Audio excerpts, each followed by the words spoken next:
आप हिंदी लैंग्वेज पढ़ चुके हैं, उसमें पूरी बेसिक चीजें आपकी कवर हो चुकी हैं, कोई चीज छूटा नहीं होगा। जहां तक मुझे लगता है कि सर ने बहुत अच्छे से डेप्थ में जाकर पूरी बारीकी चीजों को बताई होंगी। अगर कोई टॉपिक आपको छत्तीसगढ़ी लैंग्वेज में नया लगता है कि हमने हिंदी लैंग्वेज में ये नहीं पढ़ा, तो परेशान नहीं होना, क्योंकि संस्कृत का व्याकरण हो, चाहे अंग्रेजी का हो, चाहे हिंदी का हो, चाहे आपके छत्तीसगढ़ी का हो, सारे व्याकरण एक ही होते हैं। क्यों? पर्सन, प्लेस और थिंग, रामा शिवा कृष्णा मोहना। सेम संस्कृत में है रामा शिवा कृष्ण मोहना, सेम हिंदी में है राम शिव कृष्ण मोहन, तो छत्तीसगढ़ी में भी तो है राम शिव किशन और मोहन बोलकर। तो व्याकरण में कोई भी परिवर्तन नहीं है, सिर्फ बोलियों का प्रभाव पड़ता है। कितनी सारी चीजें पढ़नी है, तो सबसे पहले मैं सिलेबस डिस्कस कर दूं कि प्री के पॉइंट ऑफ व्यू से क्या है। क्योंकि बेटा देखो, पहले के समय में यानी कि 2017 तक सीजीपीएससी में आपको सिर्फ 20 प्रश्न लैंग्वेज के पूछे जाते थे, जिसमें हिंदी में कभी 12, छत्तीसगढ़ी के 8, कभी 15 हिंदी, कभी छत्तीसगढ़ी के 5, कभी 10 हिंदी 10 छत्तीसगढ़ी पूछे जाते थे। लेकिन 2018 में जो पेपर आया वहां पर 20 प्रश्न से सीधा 26, 28 और वर्तमान समय में लगभग 40 प्रश्न आपको सिर्फ लैंग्वेज से पूछा जाता है, हिंदी छत्तीसगढ़ी को मिलाकर। ठीक है, अगर सी सेट क्वालिफाई है, जहां आपको करना है कि 33% हमको वहां पर स्कोर करना है, तो अगर आप चाहें ना तो आपको सीजीपीएससी प्री केवल लैंग्वेज स्कोर करा सकता है। क्यों? क्योंकि इसमें भटकाने वाले क्वेश्चन नहीं होते हैं।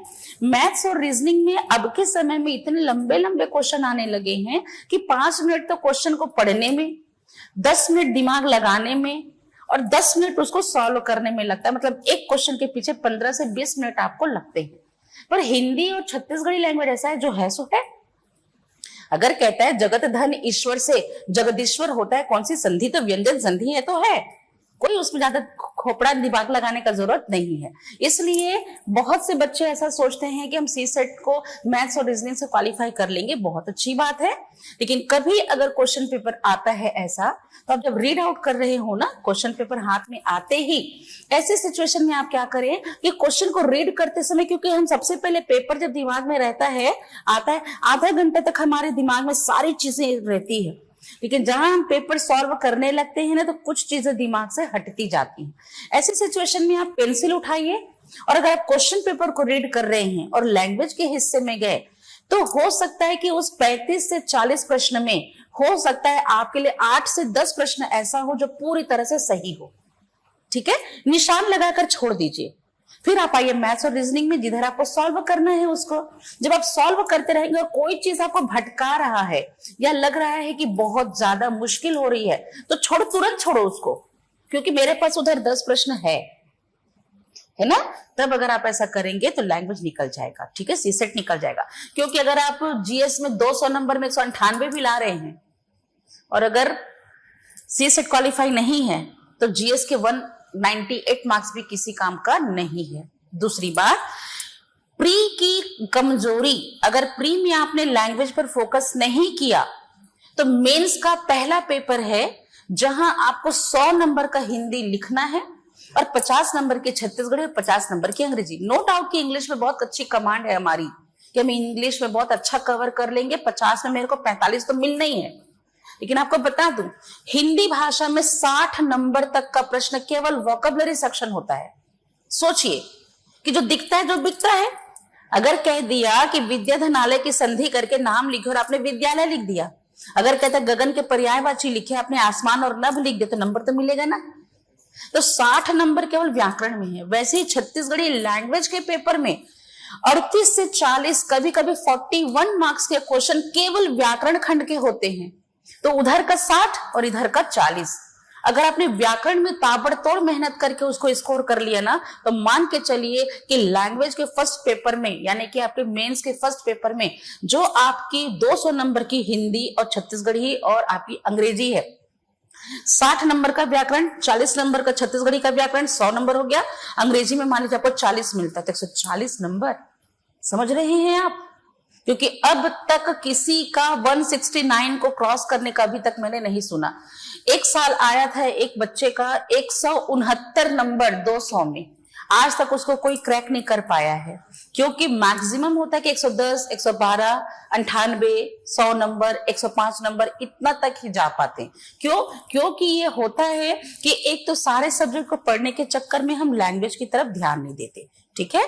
दूसरी बात, जिस तरह मैथ्स के लिए पर डे 1 आवर चाहिए ना, लैंग्वेज के लिए पर डे 1 आवर चाहिए। क्यों बताऊं? क्योंकि लैंग्वेज में क्या है, 60-40 का वेटेज है, चाहे वो हिंदी हो चाहे छत्तीसगढ़ी हो। 60-40 का वेटेज बोले तो मतलब कैसा होगा, 60% हिस्सा आपको रटने का है, याद करने का है, तत्सम तद्भव पर्यायवाची ये सब, ठीक है। 10% हिस्सा आपकी प्रैक्टिस है, संधि और समास, ठीक है। बाकी का 30% समझना है कि ये जातिवाचक है तो क्यों है, यही व्यक्तिवाचक से क्यों बन गया, अगर ये व्यक्तिवाचक है तो यही जातिवाचक में क्यों गिनती आ गई। इन सारी चीजों को आपको ध्यान में रखना होगा, ठीक है। मैं आपको छत्तीसगढ़ी लैंग्वेज पढ़ाऊंगी। दूसरी बात बेटा, जिस तरह एक मोती की माला होती है ना, एक के बाद बंधा होता है, लैंग्वेज के हर हिस्से एक दूसरे से बंधे होते हैं।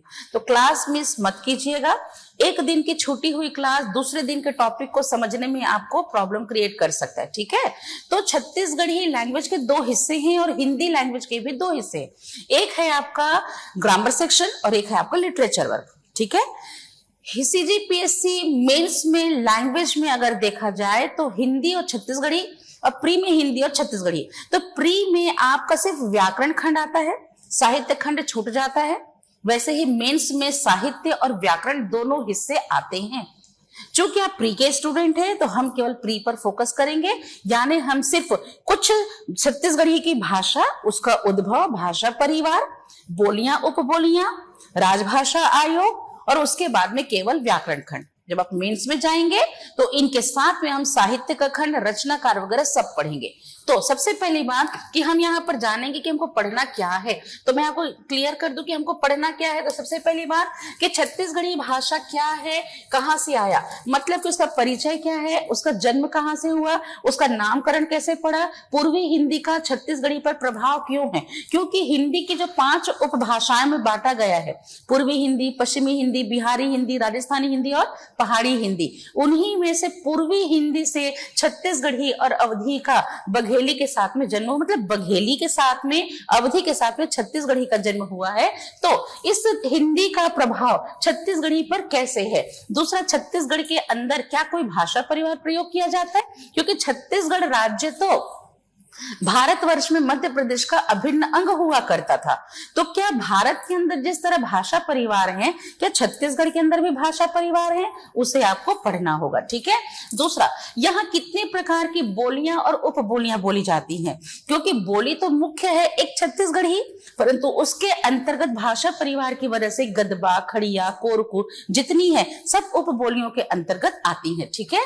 फिर आपको देखना है कि छत्तीसगढ़ के अंदर अगर साहित्य के प्रयोग हुए हैं तो किस प्रकार के साहित्यिक युग में इसे बांटा गया है।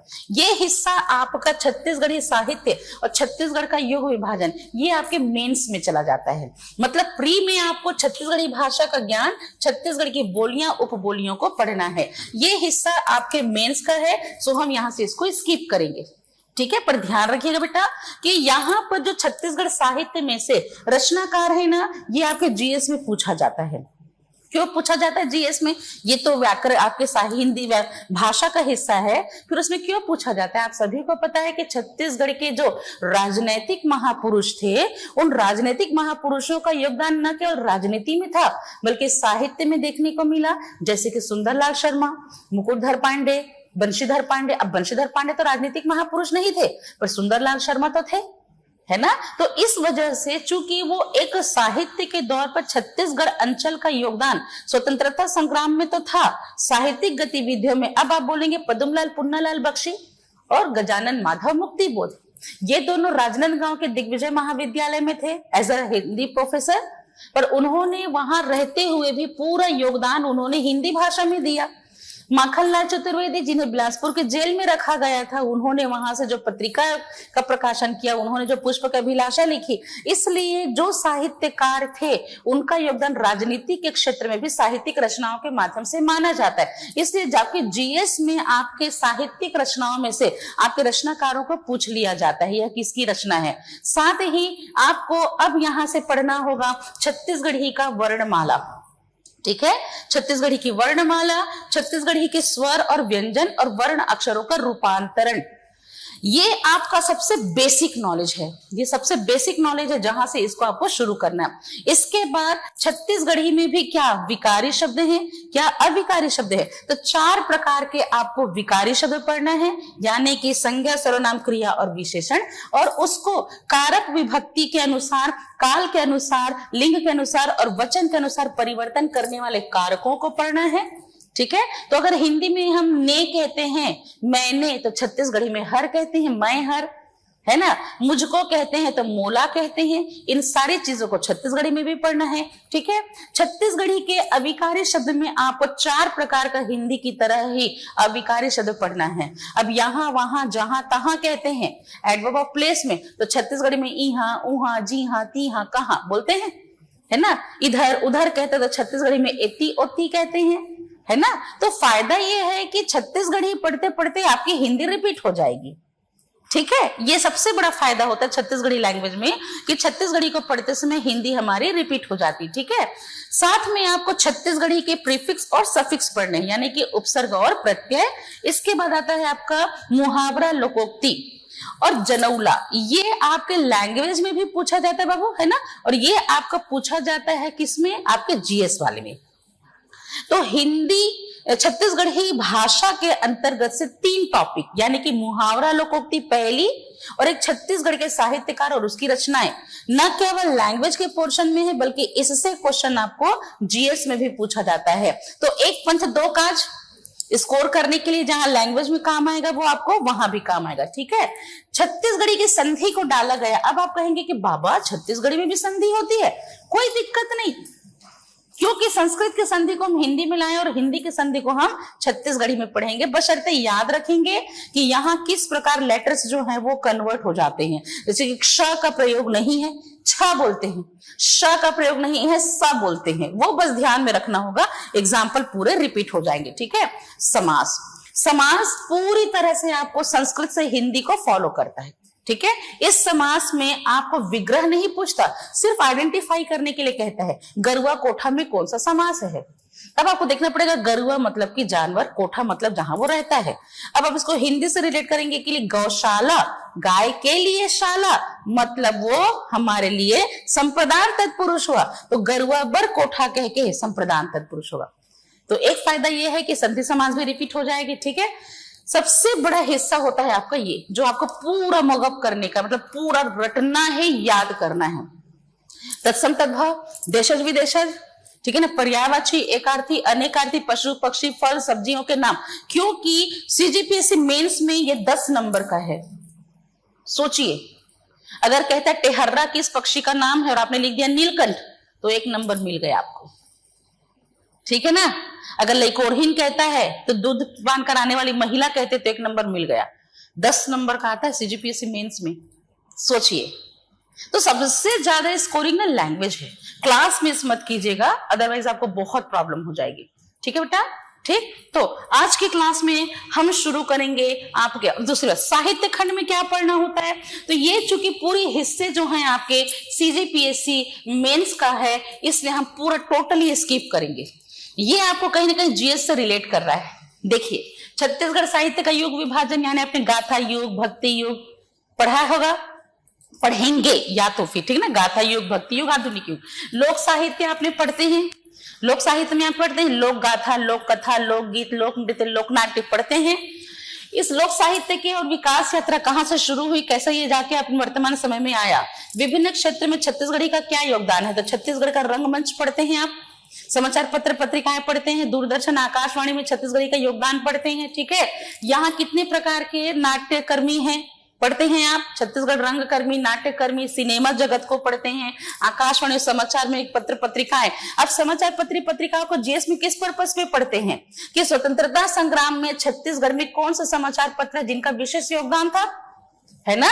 देखा जाए तो कह रहे थे ना मुकुटधर पांडे को छत्तीसगढ़ का, हम अगर हम छायावाद का जनक कहते हैं तो माधवराव सप्रे को क्या कहते हैं, छत्तीसगढ़ पत्रकारिता का भीष्म पितामह कहते हैं। इन सभी के बारे में आप छत्तीसगढ़ के साहित्यकार पढ़ते, तो ये पूरा मेंस का हिस्सा है, हम इसको स्किप करेंगे क्योंकि हम इसको यहाँ से नहीं पढ़ेंगे, ठीक है। तो अब हम पढ़ेंगे छत्तीसगढ़ी भाषा क्या है और ये छत्तीसगढ़ी भाषा कहाँ से आई है। सबसे पहले बता दें कि भाषा क्या है। आप सभी को पता है कि भाषा क्या होती है, विचारों को प्रस्तुत करने का माध्यम होती है, ठीक है। तो क्या छत्तीसगढ़ी भाषा है? नहीं, छत्तीसगढ़ी बोली है। किसी भी भाषा को भाषा का रूप प्राप्त करने के लिए उससे संविधान की 8वीं अनुसूची में संवैधानिक दर्जा प्राप्त करना अनिवार्य होता है। दूसरी बात, उसका एक ऐसा प्रयोग होना चाहिए जो व्याकरण सम्मत शुद्ध होना चाहिए। अगर हम भाषा को ये कहते कि विचार प्रस्तुतिकरण का माध्यम है, तो हम छत्तीसगढ़ी में भी कन्वर्सेशन करते हैं, परंतु वह तो एक बोली है, क्योंकि आज तक छत्तीसगढ़ी को 8वीं अनुसूची में शामिल नहीं किया गया है। तो भाषा क्या है? भाषा मनुष्य को जानवरों से अलग करती है, क्योंकि भाषा एक ऐसा माध्यम है जहां व्यक्ति अपने विचारों का आदान प्रदान करता है। इसलिए भाषा की बात की जाए तो एक परिवर्तनशील सामाजिक संपत्ति है। यह इसलिए परिवर्तनशील है क्योंकि कोस कोस में बदले पानी, चार कोस में बानी। क्योंकि अगर हम अपनी क्षेत्रीय सीमा के दायरे से थोड़ा बाहर जाते हैं तो वहां से हमें अनेक प्रकार की बोली भाषाओं का संगम अपनी भाषा में सुनने को मिलता है। इसलिए भाषा को परिवर्तनशील माना जाता है, ठीक है, क्योंकि हमेशा से इसमें नए परिवर्तन होते हैं और धीरे धीरे यह भाषा विकास क्रम में आगे बढ़ती है। तभी तो सर ने आपको समझाया होगा हिंदी भाषा का विकास क्रम कि संस्कृत के पाली प्राकृत से, है ना, संस्कृत के पाली प्राकृत अपभ्रंश, है ना, तो संस्कृत की संस्कृति, पाली प्राकृत की प्रकृति, अपभ्रंश की आंचलिकता, है ना, खड़ी बोली का व्याकरणिक स्वरूप का विकसित रूप ही हमारी हिंदी कहलाती है, ठीक है। इसलिए देखा जाए तो जब कोई भाषा होती है ना, तो जिस तरह एक नदी बहती है और जब नदी बहती है तो अपने साथ जल कणों को लेकर चलती जाती है। जल कण मतलब वहां पर मिट्टी के टुकड़े होंगे, कीचड़ होंगे, छोटे छोटे जल कण होंगे, बड़े बड़े पत्थर होंगे। वैसे ही एक भाषा होती है। जब भाषा आगे की ओर बढ़ती जाती है तो अपने साथ विभिन्न प्रकार की बोलियों को भी लेकर चलती है। उन्हीं बोली में से जब कोई बोली लिखित रूप धारण कर लेती है और साहित्यिक रचनाओं के लिए बंध जाती है, तब उसकी पहचान एक साहित्यिक भाषा के तौर पर प्रयोग होती है। जैसे कि आपकी अवधी, ब्रज, राजस्थानी, खड़ी बोली साहित्य की भाषा थी। लेकिन अगर उन्हीं बोली में से किसी एक बोली को किसी राज्य की सरकार अगर प्रशासनिक कार्यों के लिए संपूर्णता के तौर पर इस्तेमाल करती है तो वह उस राज्य की पहचान बनकर राजभाषा बन जाती है। दूसरे राष्ट्र से या दूसरे क्षेत्र से संपर्क बना रही है तो लिंक लैंग्वेज होकर संपर्क की भाषा बन जाती है। और जहां पूरे देश का व्यक्ति, आम साधारण व्यक्ति अगर उसका प्रयोग अपने एक चीज को करने के लिए करता है, तभी वह वहां के लिए एक भाषा का दर्जा प्राप्त करते, राष्ट्रीयता की परिचायक होती है ना। तो एक मुख्य भाषा के अंतर्गत उपभाषा आती है, उपभाषा के अंतर्गत बोली आती है और बोली के अंदर उपबोली के प्रयोग किए जाते हैं, ठीक है। तो कहने का मतलब क्या हुआ कि जब एक भाषा अपनी निरंतरता की ओर जाती है, उसके अंतर्गत कुछ स्थानीय बोलियां भी उसके साथ में संचरण करने लगती हैं और हमारी छत्तीसगढ़ी भाषा भी उन्हीं स्थानीय बोली में से एक मानी जाती है जिसका प्रयोग किया जाता है छत्तीसगढ़ अंचल के अंदर।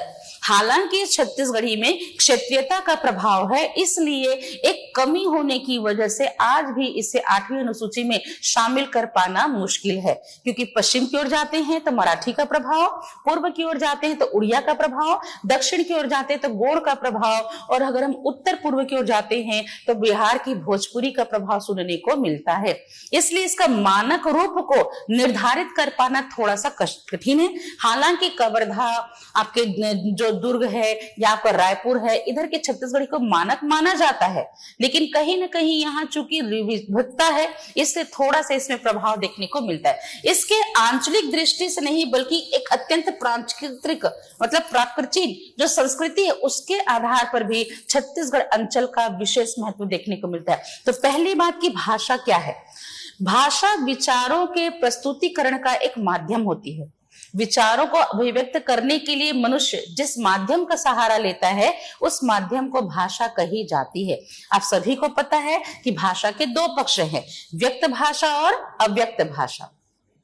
व्यक्त भाषा जिसे हम एक्सप्रेस्ड लैंग्वेज कहते हैं, इसके दो हिस्से हैं, written language and verbally language, जहां पर अपने विचारों को बोलकर प्रस्तुत करते। तो वक्ता के मुख से श्रोता के कान तक पहुंचकर, वक्ता के मुख से श्रोता के कान तक पहुंचकर विचारों के आदान प्रदान का माध्यम मौखिक भाषा है। एक लेखक के हस्तलेखन से लेकर पाठक के आंखों के दृश्य के माध्यम से मस्तिष्क तक पहुंचने वाली कला लिखित भाषा कहलाती है। ठीक है, लेकिन अपने विचार को अगर वो व्यक्त नहीं कर पा रहा तो अनएक्सप्रेस्ड लैंग्वेज कहलाती है, जिसे हम संकेतों के माध्यम से, रंगों के माध्यम से समझते हैं। ठीक है, तो भाषा क्या है? किसी भी विचार को मनुष्य अगर प्रस्तुत करना चाहता है और जिस माध्यम का सहारा लेता है उस माध्यम को भाषा कही जाती है। किसी भी मुख्य भाषा के अंतर्गत वे भाषाएं आती हैं जो साहित्यिक रचनाओं के लिए प्रयोग होती हैं, जिन्हें हम उपभाषा या विभाषा कहते हैं, जिसमें हम कुछ विशेष प्रकार की मुख्य बोलियों का इस्तेमाल करते हैं और इसी बोलियों के बाद में अगर वो एक ऐसा प्रयोग होता है जहां उसके अंदर और छोटी छोटी बोलियां होती है तो उसे उपबोलियां कहते हैं। तो भाषा सिद्धांत के अध्ययन में छत्तीसगढ़ी भाषा बहुत अच्छे प्रयोग की भूमि मानी जाती है। क्यों मानी जाती है? कि इसमें 3 प्रकार के भाषा परिवार मुख्य हैं, जैसे कि आर्य भाषा, द्रविड़ भाषा और एक है हमारे लिए आपकी मुंडा भाषा।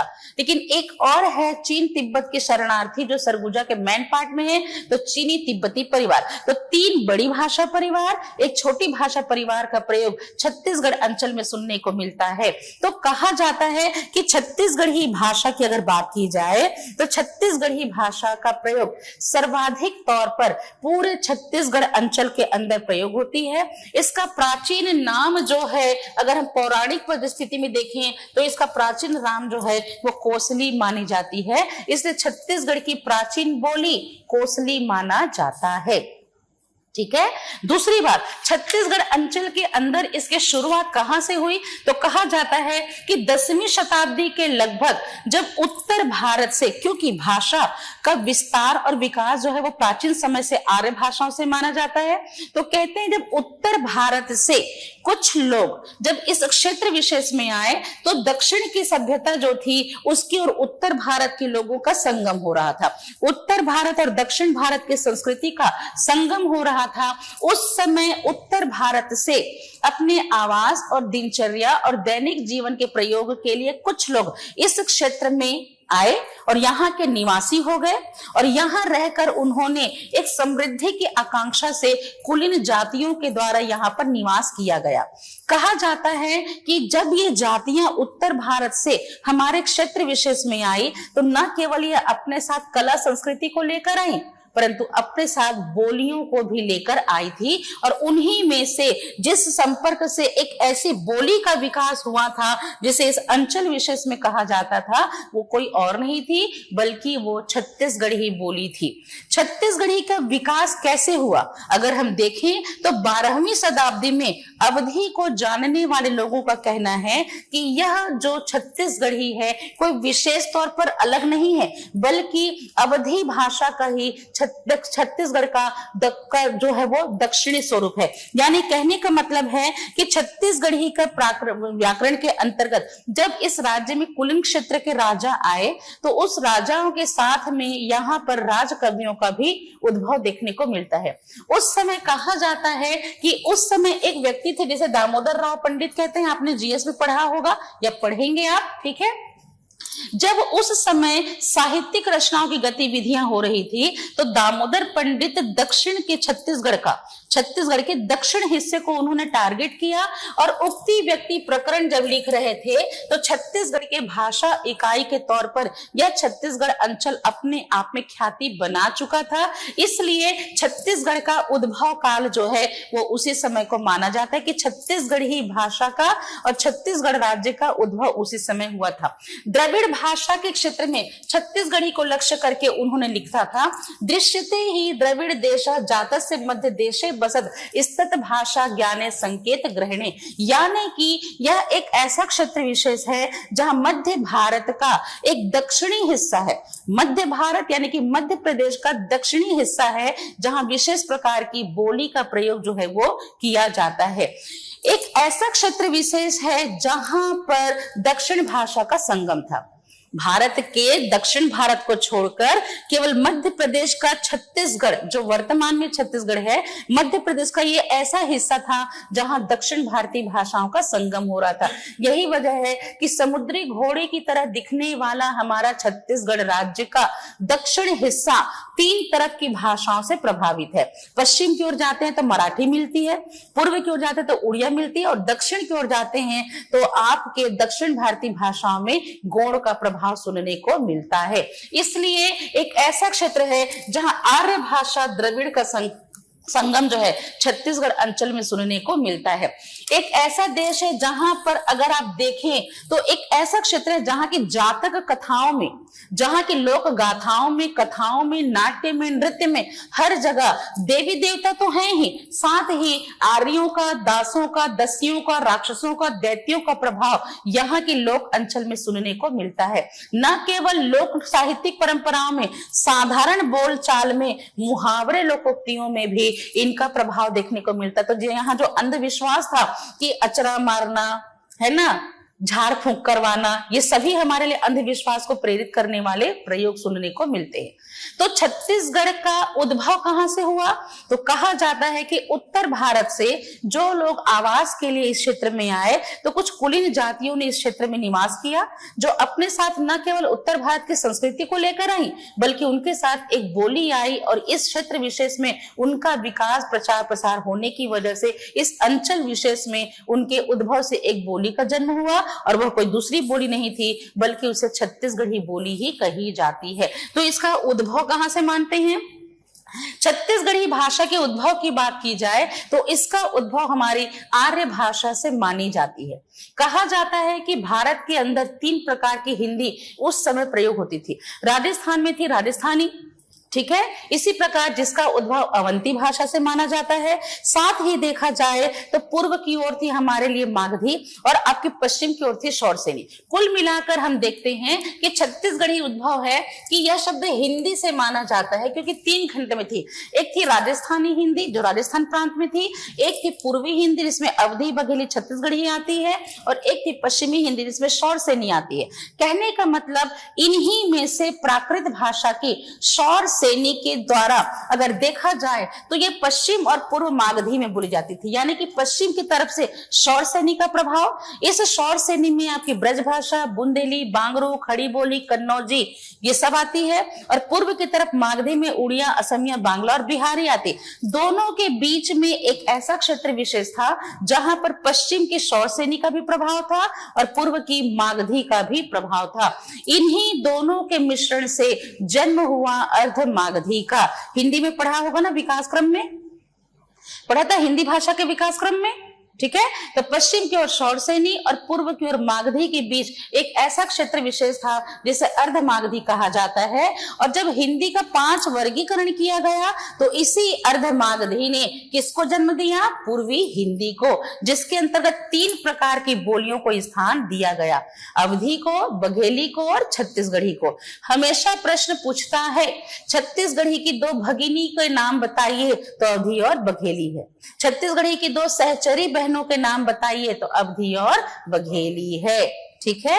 आ रही बात समझ में? तो ग्रियर्सन कहते हैं कि पूर्वी हिंदी की जो बोलियां हैं उसका संबंध हम अर्ध मागधी से मानते हैं, क्योंकि आधा इसमें मागधी का प्रभाव है और आधा इसमें पश्चिम से शौरसेनी का प्रभाव है, ठीक है।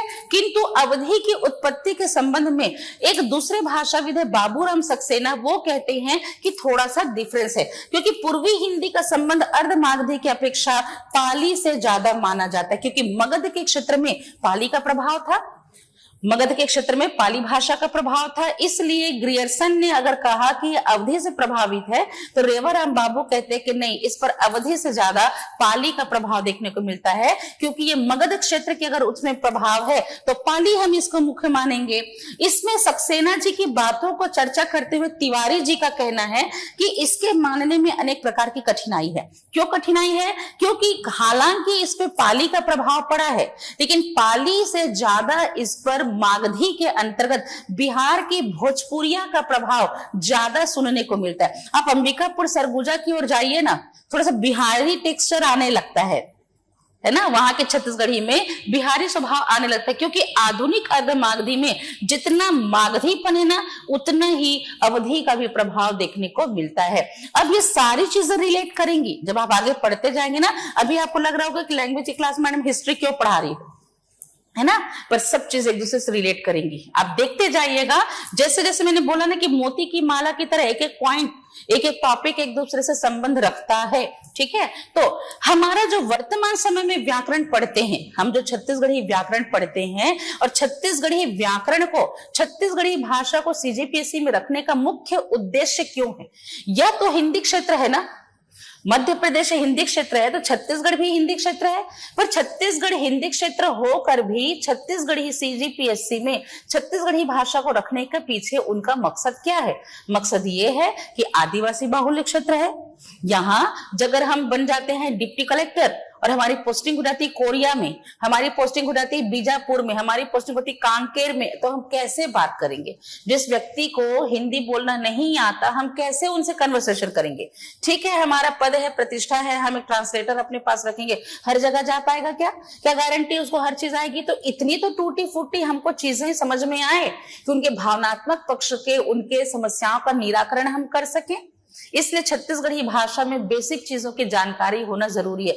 यही वजह है कि छत्तीसगढ़ी भाषा बनाने के लिए तमाम प्रकार के भाषाविदों का एक मजमा तैयार हो चुका है, जो इसको आगे भाषा का दर्जा दिलाने के लिए अग्रसर है। तरह तरह की साहित्यिक रचनाएं हो रही, जिसमें व्याकरण के पक्ष पर बल दिया जा रहा है, ताकि जो पर्यटन के लिए व्यक्ति आ रहा है वो छत्तीसगढ़ी का प्रयोग व्याकरण को समझकर कर सके। तो छत्तीसगढ़ के जो व्याकरण है, इसे छत्तीसगढ़ी बोली पूर्वी हिंदी का ही भाग माना जाता है, क्योंकि उससे संबंधित है, क्योंकि छत्तीसगढ़ी मुख्य देशी भाषा है, जो विशेष तौर पर कहां बोली जाती है? रायपुर में बोली जाती है, और साथ ही बिलासपुर और दुर्ग नामक उस समय के ब्रिटिश हुकूमत के आधार पर जो संलग्न देशी रियासतें थी, उसमें मध्य प्रांत जो छत्तीसगढ़ था, वहां इसका प्रचलन है। और छत्तीसगढ़ी भाषा का जन्म अवधि के साथ 9वीं सदी में जो है वो हुआ था। छत्तीसगढ़ी भाषा का जन्म अर्धमागधी से 9वीं सदी में अवधी भाषा के साथ में हुआ था, ठीक है। तो इस पर पूर्वी हिंदी आर्य भाषाओं का कैसा प्रभाव है,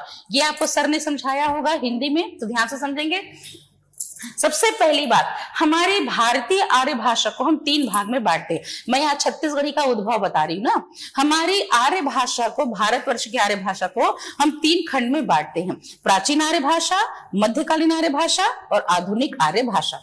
प्राचीन आर्य भाषा तो कहा जाता है कि लगभग 3500 वर्ष पुरानी है हमारी प्राचीन आर्य भाषा, जो है हमारी संस्कृत, ठीक है। इस संस्कृत के 2 रूप थे, एक था वैदिक रूप और एक था हमारा लौकिक रूप। वैदिक रूप क्या था?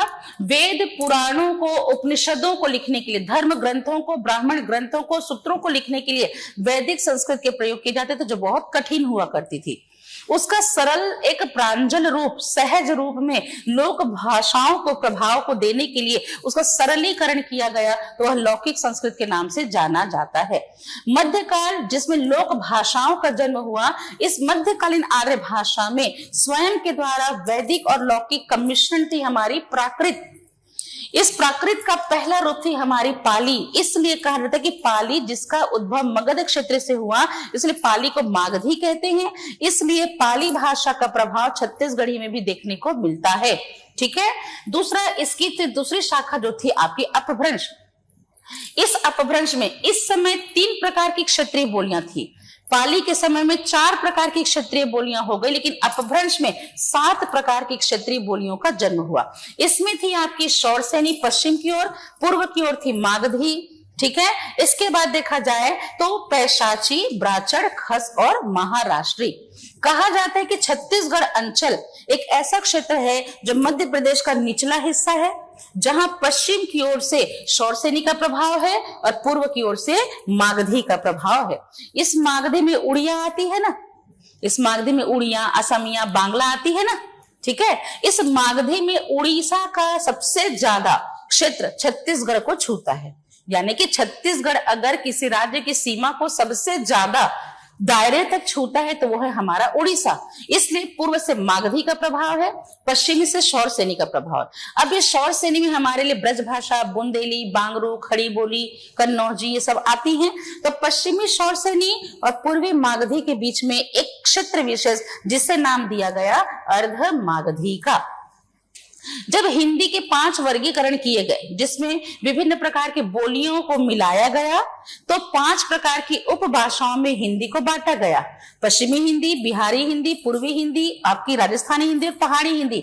उन्हीं में से पूर्वी हिंदी के अंतर्गत 3 प्रकार की बोलियों को स्थान दिया गया।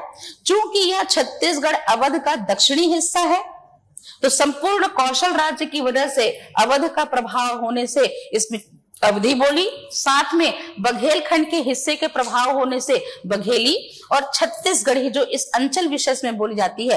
तो 2 बहनों के साथ में छत्तीसगढ़ी को पूर्वी हिंदी में स्थान जो है वो मिला है। अब अगर प्रश्न कहता है कि आपके जो हिंदी है उसकी कौन से शाखा से छत्तीसगढ़ी का जन्म हुआ है, तो पूर्वी हिंदी की शाखा से छत्तीसगढ़ी का जन्म हुआ। अब देखिए कैसे।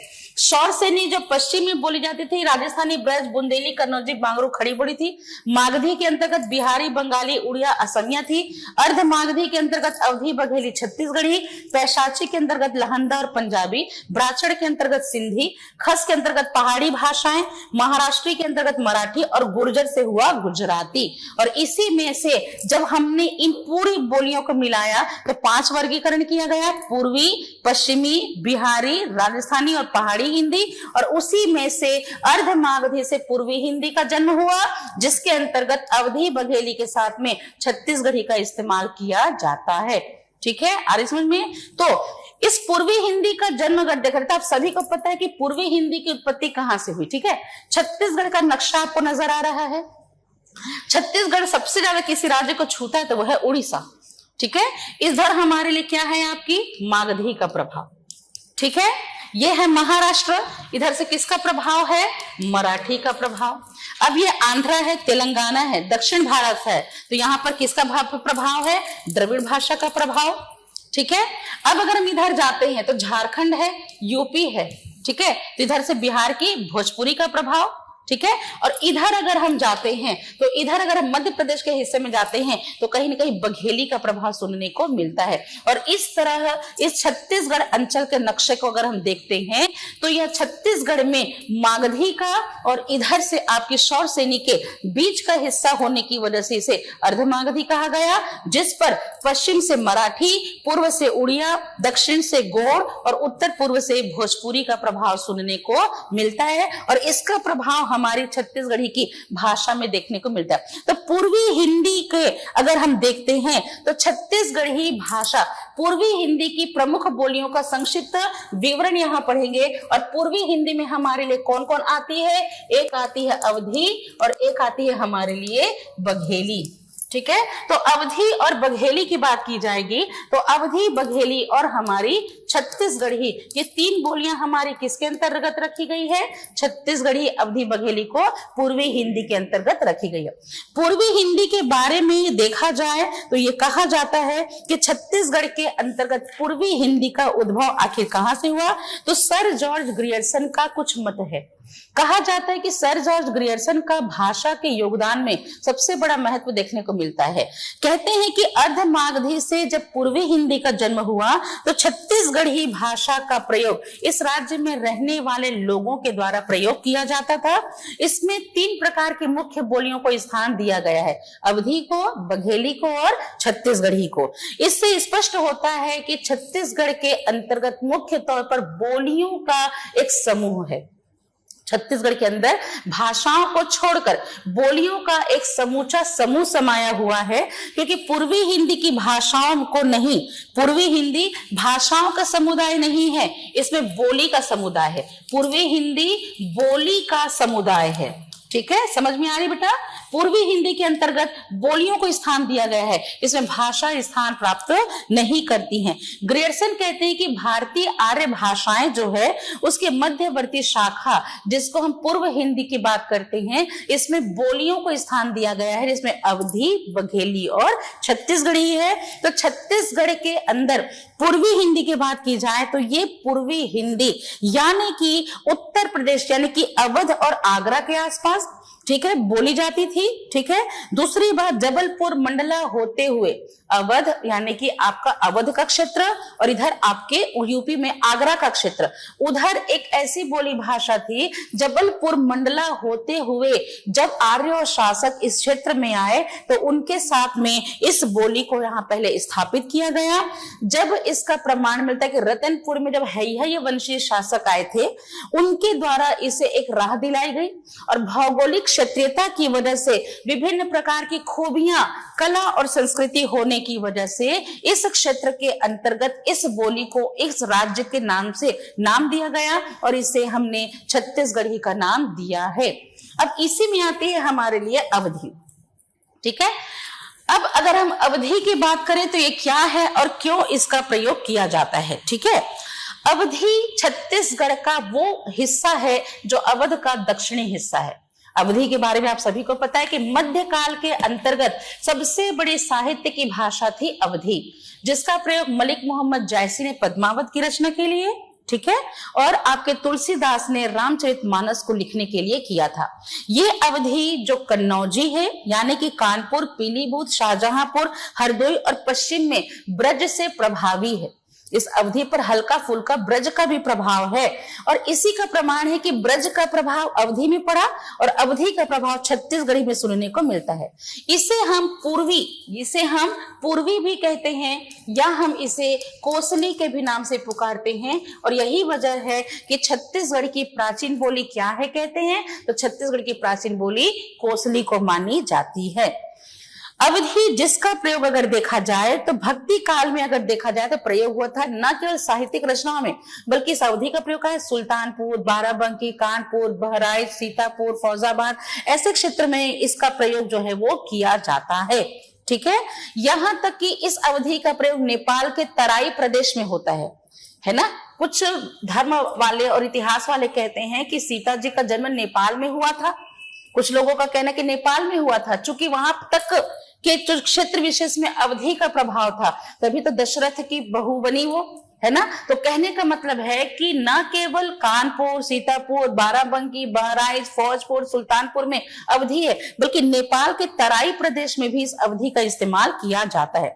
साहित्यिक भाषा के तौर पर इस अवधि ने अपने आप को भक्ति काल की प्रथम भाषा का दर्जा प्राप्त किया। इसकी छत्तीसगढ़ के अंदर अगर हम प्रभाव देखें तो जिस समय हिंदी साहित्य में 11वीं शताब्दी से 17वीं शताब्दी तक इसका इस्तेमाल था, तो एक साहित्यिक भाषा के तौर पर इसके प्रयोग थे और इसकी विशेषता है कि छत्तीसगढ़ी में भी इसका प्रभाव है। कैसे? बघेली भाषा में ऐ और बघेली भाषा में औ, ठीक है ना। बघेली भाषा के उच्चारण में ऐ और हमारे लिए औ। ये ऐ जो है बघेली भाषा से जब प्रयोग होता है तो ऐ से ऐ में बदल जाता है और औ से ये औ में बदल जाता है। ठीक है, तो क्या इसका प्रभाव हमारी हिंदी में भी है? क्या इसका प्रभाव हमारी हिंदी में भी है जो छत्तीसगढ़ी में हम प्रयोग करते हैं? तो सुनिए, जब हम प्रयोग करते हैं आपके इस भाषा का तो ध्यान से समझिएगा कि अवधी भाषा में ये तो आपने किस में है? आपकी बघेली में, ठीक है ना। बघेली में जो आपका ऐ है जो ऐ में बदल जाता है, ठीक है, सॉरी ये आपका ब्रज में है, ठीक है, ये आपके ब्रज में है। ठीक, ये प्रयोग किस में है? ब्रज भाषा में। ठीक, ब्रज भाषा के उच्चारण में ऐ का प्रयोग जो है वो ऐ में बदल जाता है और औ का प्रयोग जो है औ में बदल जाता है। ठीक है, इसी ब्रज से इसका प्रभाव किसमें पड़ा? अवधी भाषा में। ठीक है, अब अगर हम कहते हैं बैठना तो हम क्या कहते हैं? बैठना, है ना। कैसा है तो हम क्या कहते हैं? कैसा। पैसा है तो हम क्या कहते हैं? पैसा। ठीक है, और उसी प्रकार अगर कौन कहता है, कौन, क में औ की मात्रा तो कहते हैं कौन, अब देखिए ये अवधि में हो गया, ब्रज से किस में आया, अवधि। अब इसका प्रभाव हमारी छत्तीसगढ़ी में है, तो हम क्या कहते हैं, छत्तीसगढ़ी में है तो अगर कोई मेहमान आता तो कनाऊ बैठ लेना, जा लो पैसा ला दे के आबे, है ना। और कैसन हंस बने बने, कैसे हाल चाल बोला जाता है। और कौन आयरी से थोकन बताबे तो मोला, कौन तोला काय कहे हैं बोला जाता है। तो ये ब्रज का प्रभाव अवधि में आया और अवधि से इसकी विशेषता छत्तीसगढ़ी में सुनने को मिलती है। ठीक है, अवधि का जितना प्रभाव है ना हमारी छत्तीसगढ़ी में सुनने को मिलती है। यहाँ पर दीर्घ रूप के लिए हम शब्द में वा प्रत्यय लगा देते हैं, है ना। माँ कहती ना घोड़वा कस बाढ़ गया, सदनो अक्कल नहीं आए है तोला, है ना, और चुपचाप सूझ जा, बगुआ आ रही है घर के लेके, हम नहीं जाना दादा, ठीक है ना। तो हम जो दीर्घ रूप बताते ना कि घोड़ा से घोड़वा, बघवा से बघवा, है ना, तो ये जो रूप है ये अवधि भाषा है जहां वाकारांत शब्द के प्रयोग जो है वो किए जाते हैं। इसके अलावा देखा जाए तो हम बेटा से बेटवा कहते हैं, घोड़ा से घोड़वा कहते हैं, भालू से भलुआ कहते हैं। हम दीर्घ रूप बताने के लिए अवधि की तरह छत्तीसगढ़ी में भी उसकी चीजों का इस्तेमाल करते हैं। इसके अलावा हम कभी कभी क्या प्रयोग करते हैं कि इसमें जो हम इस्तेमाल करते हैं ना, जैसे कि आपके कन्नौजी और बुंदेलखंडी में, कन्नौजी और बुंदेलखंडी में हम ने का प्रयोग करते हैं। जैसे मैंने, हिंदी में कहते हैं मैंने कहा, है ना, मैंने किया बोलते हैं ना, पर अवधि में उसका प्रभाव देखने को मिलता है। ठीक है ना, अवधि में उसने गाया ना कहकर वो गाइस बोलते हैं ना, और हम लोग भी क्या बोलते हैं, वो तो कहिस, है ना। कभी कभी हम उसमें एक स्पेशल इफेक्ट लगाते हैं हर को, ओ हर तो कहिस है बोलते हैं। कभी कभी केवल कहते हैं ओ तो कहिस है ना। तो कभी हम इस कारक विभक्ति को लगाते हैं, कभी कारक विभक्ति को नहीं लगाते। अवधि की खासियत है कि अवधि भाषा के प्रत्यय में अगर हम इस्तेमाल करते हैं, जैसे कि हिंदी में कहते हैं मैं, इसमें, उसमें बोलते हैं ना, मुझ में कोई ऐब नहीं है, अधिकरण कारक में बोलते हैं ना, तो अवधि में हम माँ कहते हैं। ठीक है, छत्तीसगढ़ी में सुना है, कामा रखा है मोर कमीज है, देखना अलमारी में हो ही, है ना, बोलते हैं। तो अलमारी माँ, है ना, मोर माँ, है ना, गरुआ माँ, ठीक है। उसी प्रकार अगर देखा जाए तो मैं के बदले हम हिंदी में जो मैं कहते हैं अवधि में माँ कहते हैं, और उसी का प्रभाव छत्तीसगढ़ी बोलते ए माँ, ओ माँ, जे माँ, ते माँ बोलते हैं। इसके अलावा सर्वनाम का भी भेद है। सर्वनाम का भेद अगर देखा जाए तो अवधि का ही प्रभाव है कि यहाँ संबंध सूचक के तौर पर जेकर, तेकर बोलते हैं, है ना, जऊन जाना चाहते तउन जा सकत है, जेला देना है तेला दे दे बोलते हैं, तो जे, जो, जऊन, ते, तो, तउन बोलते हैं, जेकर, तेकर बोलते हैं। उसी प्रकार अगर देखा जाए तो हमारा जो प्रयोग होता है, जैसे कि मैं, तो छत्तीसगढ़ी में भी हम मैं कहते हैं, तू के बदले हम तय कहते हैं, और ये सभी हमारे लिए आपके सर्वनामिक शब्द के तौर पर प्रयोग होते हैं। इसके अलावा जब हम कहते हैं तो यहाँ पर हमारे लिए कभी कभी शब्द का प्रयोग होता है कि हम पास्ट टेंस की बात करते हैं, तो अवधि भाषा में भूतकाल के लिए इसका प्रयोग करते हैं, तो हम गाया कहते हैं, तो क्या बोलते हैं, ओहर गाइस। वह उसने खाया कहते तो हम क्या कहते हैं, ओहर खाइस। तो क्या यही प्रयोग हमारी छत्तीसगढ़ी में भी है? अवधि की अगर इतनी खासियत है तो क्या अवधि की इस खासियत का प्रभाव छत्तीसगढ़ी में भी है? तो सबसे पहली बात कि अवधि के जो स्वर हैं अ, आ, ई, ओ, ए, ओ, ठीक है ना, ये जितने भी स्वर हैं उसके अंतर्गत हम वही प्रभाव छत्तीसगढ़ी भाषा में भी पाते हैं। दूसरी बात, यहाँ अवधि की तरह छत्तीसगढ़ी की बात की जाए तो अगर हम ए का प्रयोग करते हैं तो ध्यान से समझेंगे, जब हम ए का प्रयोग कर रहे हैं तो ये ए जो है वो आई में बदल जाता है, और इसी प्रकार औ जो है वो औ में बदल जाता है। इसलिए बैठना से छत्तीसगढ़ी में बैठना, कैसा से कैसा, पैसा से पैसा, और कौन से कौन बन जाता है, औरत से औरत बन जाता है, दौलत से दौलत बन जाता है, और खौलना से खौलना बन जाता है। अरे बस समझ में, ठीक है। इसमें शक्कर के श का अवधि भाषा में प्रयोग नहीं है, या सरोते के स का प्रयोग करता है। इसलिए तो हा वो काकी तय काय सागरांध है हस, है ना, ए दई मोला भारी सोग लागत है बोलते हैं। क्यों? क्योंकि शक्कर का श बदल जाता है स में, ठीक है। आरी बात समझ में। इसलिए देशी न बोल करके देसी कहते हैं, शांत न कहकर शांत कहते हैं, और शारदा न कहकर शारदा कहते हैं। और इसी प्रकार अगर शुकर से सुअर बनता तो छत्तीसगढ़ी में सूरा बोलते हैं, सुने हैं, ठीक है ना। यह षटकोण का श बेटा बदलता है स में और आवश्यकता के अनुसार ख में। अगर वो भाषा कहता है तो भाषा भी कहता है या भाखा भी कहता है। तभी तो छत्तीसगढ़ी भाषा भी है, भाखा भी है। वर्षा को बरसा या बरखा कहने लगता है, दोष को दोष या दोख के भी नाम से पुकारता है। अवधी भाषा की खासियत है कि अवधी भाषा में ऋषि के री का प्रयोग नहीं है, बल्कि वह इस रूप में लिखा जाता है। अगर ऋग्वेद कहता है तो ऋग्वेद कहेंगे। और दूसरी बात, अगर वो आरिफ वर्ण में है ना, तो आरिफ वर्ण टूट जाता है, इसलिए अमृत ना कहकर अमृत कहते हैं, और कृपा न बोलकर कृपा बोलते हैं, और पृथ्वी न बोलकर पृथ्वी बोला जाता है। ठीक है, इस अवधि की खासियत है कि क्षत्रिय का क्ष जो है या तो छ में बदलता है या खरगोश के ख में, इसलिए अगर वो क्षेत्र कहता है तो क्षेत्र बन जाता है, अगर वो क्षेत्र कहता है तो खेत बन जाता है, कुशल क्षेम कहता है तो कुशल क्षेम बन जाता है, और क्षत्रिय न बोलकर के क्षत्रिय बन जाते हैं। ठीक है ना, अक्षर न बोल करके हम आखर बोलते हैं, अक्षोट न कहकर हम अखरोट बोलते हैं। ये जितने परिवर्तन है ना, तत्सम से तद्भव परिवर्तन में भी काम आते हैं। ठीक है, आरिफ वर्ण टूट जाता है, संयुक्त अक्षर अलग हो जाते हैं, तो अगर अवधि में धर्म कह रहा है, आरिफ वर्ण टूट रहे हैं, तो धर्म से हो जाता है धर्म। ठीक है, तभी तो कहा जाता था दुर्ग जावत हूं, क्यों? क्योंकि दुर्ग न बोल करके दुर्ग कहा जाता है। श्रीपुर न कहकर हम सिरपुर कहते हैं, क्योंकि संयुक्त अक्षर टूट रहा है भैया। श्र जिसका निर्माण श और र से हुआ है, शर है। अब इसी में शक्कर का श में बदल रहा है तो सर बन गया, तो मिश्रा जी क्या बन जाते हैं? मिश्रा। और श्रीमान जी क्या बन जाते हैं? श्रीमान जी, है ना। ये प्रभाव विशेष तौर पर देखने को मिलता है। इसके अलावा अवधि की एक खासियत ये होती है कि अवधि में जो लट्टू का ल है वो र में बदलता है, तो इसलिए होली नहीं बल्कि होरी, दिवाली नहीं देवारी। ठीक है, और इसी प्रकार फल नहीं बल्कि फर, और डाल नहीं डार बोला जाता है, और दाल नहीं बल्कि दार। तो काय खाया तो दार भात खाए हो, है ना। जाता आमा के फर है, भारी फरे तोड़ के लाबे बोलते हैं। इसका प्रयोग अवधी भाषा से छत्तीसगढ़ी में किया जाता है। जब हम देखते हैं आपके कभी कभी क का प्रयोग तो ग में बदलता है, क का प्रयोग जो है वो कभी कभी ग में बदल जाता है, तो अगर देखा जाता है तो क का ग हो जाता है तो प्रकट। अगर कहता है प्रकट, तो चूंकि ट बदल जा रहा है ग में, आरिफ वर्ण टूट जा रहे हैं, और इसीलिए प्रकट से क्या बन जाता है? परगट, और भक्त से हो जाते हैं भगत, है ना।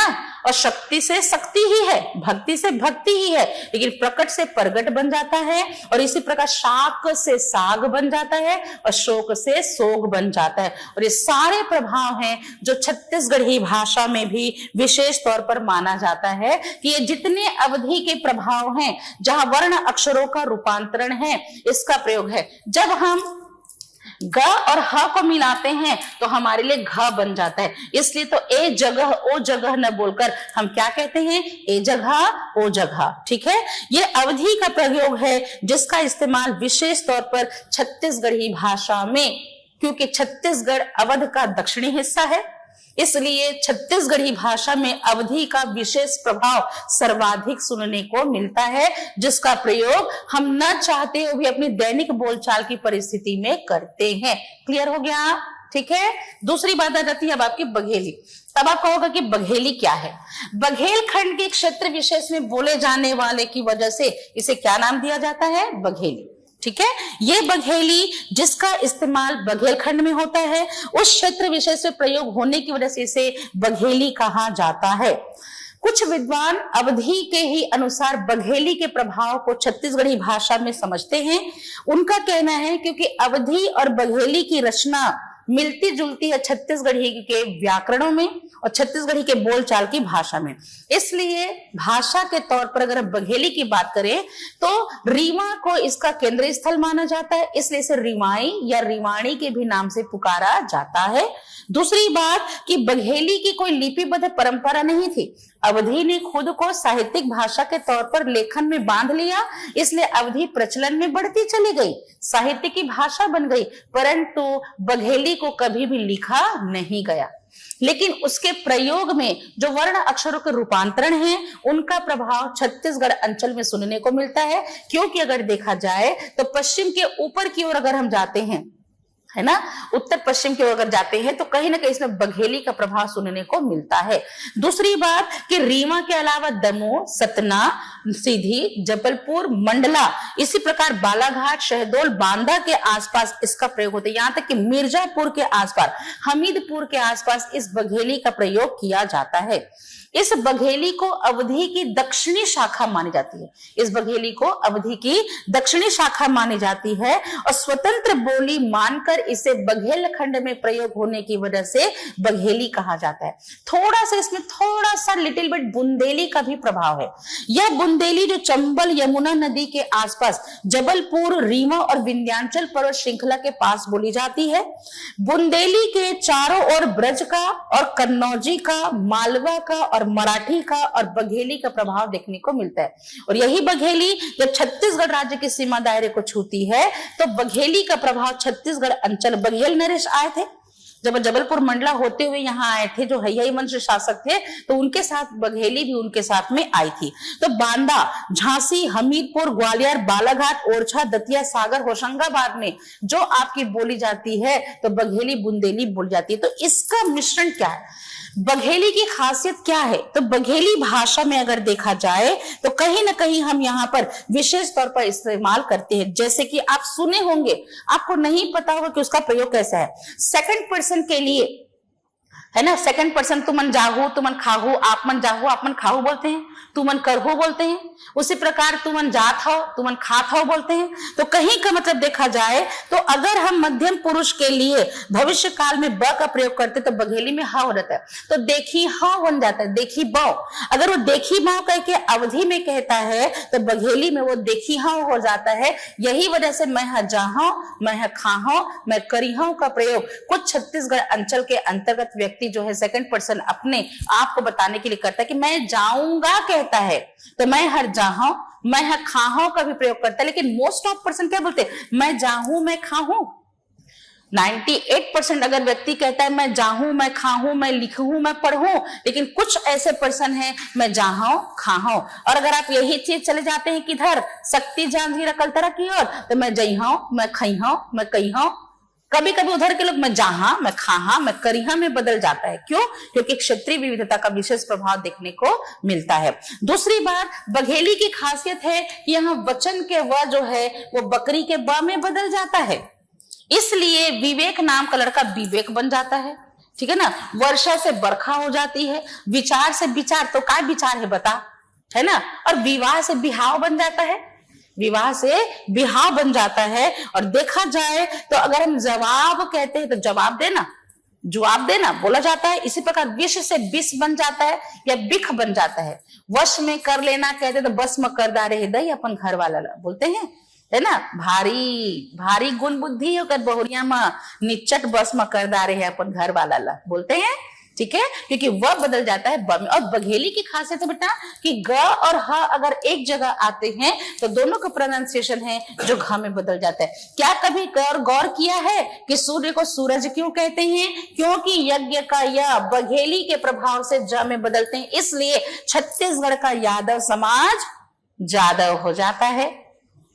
ठीक है ना, छत्तीसगढ़ का यादव समाज जादव हो जाता है। और इसी प्रकार यजमान से जजमान हो जाते हैं। जो हमारी यशोदा है वो जसोदा बन जाती है, सूर्य से सूरज बन जाता है। ठीक है, और ये सारे प्रभाव हैं जो छत्तीसगढ़ी में सुनने को मिलता है। कुछ खासियत है कि अनावश्यक तौर पर हम यहाँ पर नासिका का प्रयोग करने लगते हैं, चाइनीज की तरह।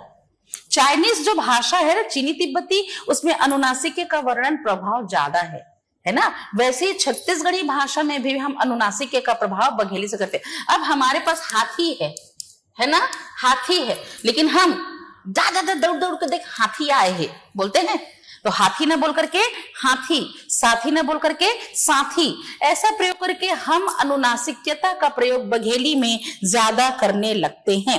कभी कभी हम ओ का उच्चारण ए करते हैं और या में परिवर्तन करते हैं, तो देखने का मतलब है कि ओ और ए का वा में परिवर्तन कर दिया जाता है। जैसे कि तोर है तो त्वार, मोर है तो मोर कहा जाता है। इसी प्रकार अगर हम देखें तो व का य ब में परिवर्तन और य का ज में परिवर्तन होता है। और कुछ के बदले में, जैसे अब अनिश्चित सर्वनाम पढ़े होंगे आप, अनिश्चित सर्वनाम जिसमें हम कुछ का प्रयोग करते हैं, है ना, ये इंडेफिनिट प्रोनाउन है, कुछ, है ना, कुछ खाया है कि नहीं। छत्तीसगढ़ी में अवधी और बघेली के प्रभाव से कुछ का हम उच्चारण, अले पैसा कछु खा ले बे, है ना। अब बिहनिया क्या है, कुछ खाया है इसके नहीं, अरे काय हो गए रे, तो कहूं कुछ कहे ही का बोलते हैं।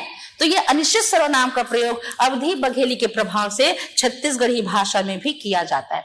हम निजवाचक सर्वनाम का प्रयोग करते हैं कि आपस अगर कहते हैं, है ना, तो छत्तीसगढ़ी में ये आपुस बन जाता है। अब तुम काय दोनों जन आपुस में गुठियात रहते हो भाई, मुहूर्त बतावो थोकन बोलते हैं, ठीक है।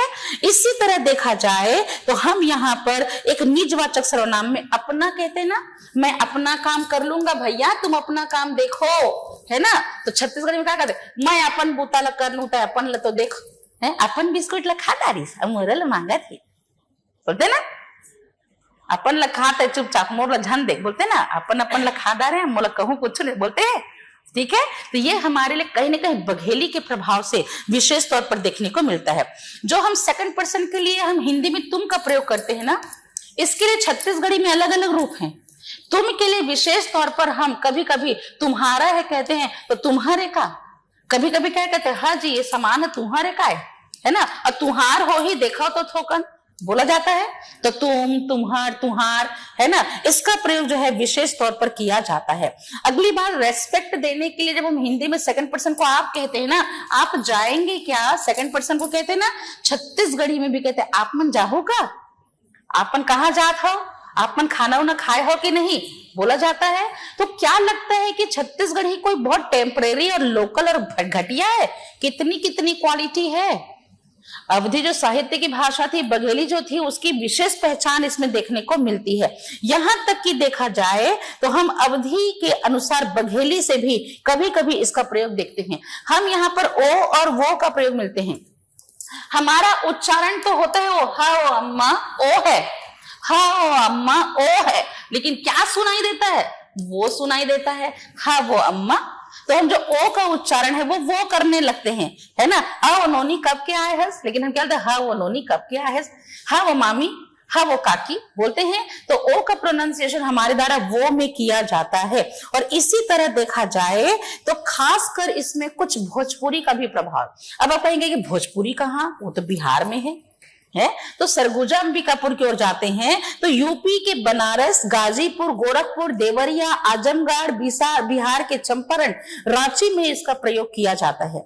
कबीर धर्मदास जो इसके कवि माने जाते हैं, वो कहते हैं कि यहाँ आवश्यकता के अनुसार र का लोप हो जाता है। बिहारी में लड़िका बोलते हैं, किसको, बच्चे को, है ना। अब जब हम इसका उच्चारण करते हैं ना तो ये र साउंड गायब हो जाता है, केवल ई रह जाता है मात्रा, इसलिए लरिका से लइका बन जाता है। इसलिए अगर हम बच्चा कहते हैं ना तो बिहार की भोजपुरी से छत्तीसगढ़ी में लरिका ना बोल करके लइका बोला जाता है, ठीक है। मगही, मध्य प्रदेश की बोली को मगही कहा जाता है। पटना, भागलपुर, हजारीबाग के आसपास बोली जाती है मैथिली। यूपी अगर मगध के ऊपर की ओर बोली नहीं मैथिली, जो फिर मुजफ्फरपुर, दरभंगा, पूर्णिया, मुंगेर में बोली जाती है, जहां श के बदले केवल आधा प्रयोग होता है, यानी कि आपका ह का प्रयोग होता है। जैसे कि शक्कर का श, षटकोण का श, सरोते के स के बदले में ह, पुष्प ना बोलकर पुहुप कहा जाता है ना, पुष्प ना बोल करके पुहुप कहा जाता है। और इन सभी प्रभावों की खासियत है कि छत्तीसगढ़ी में अवधी और बघेली का विशेष प्रभाव है। फॉर एग्जाम्पल हम हिंदी में कहते हैं और, इंग्लिश में कहते हैं आप एंड, है ना।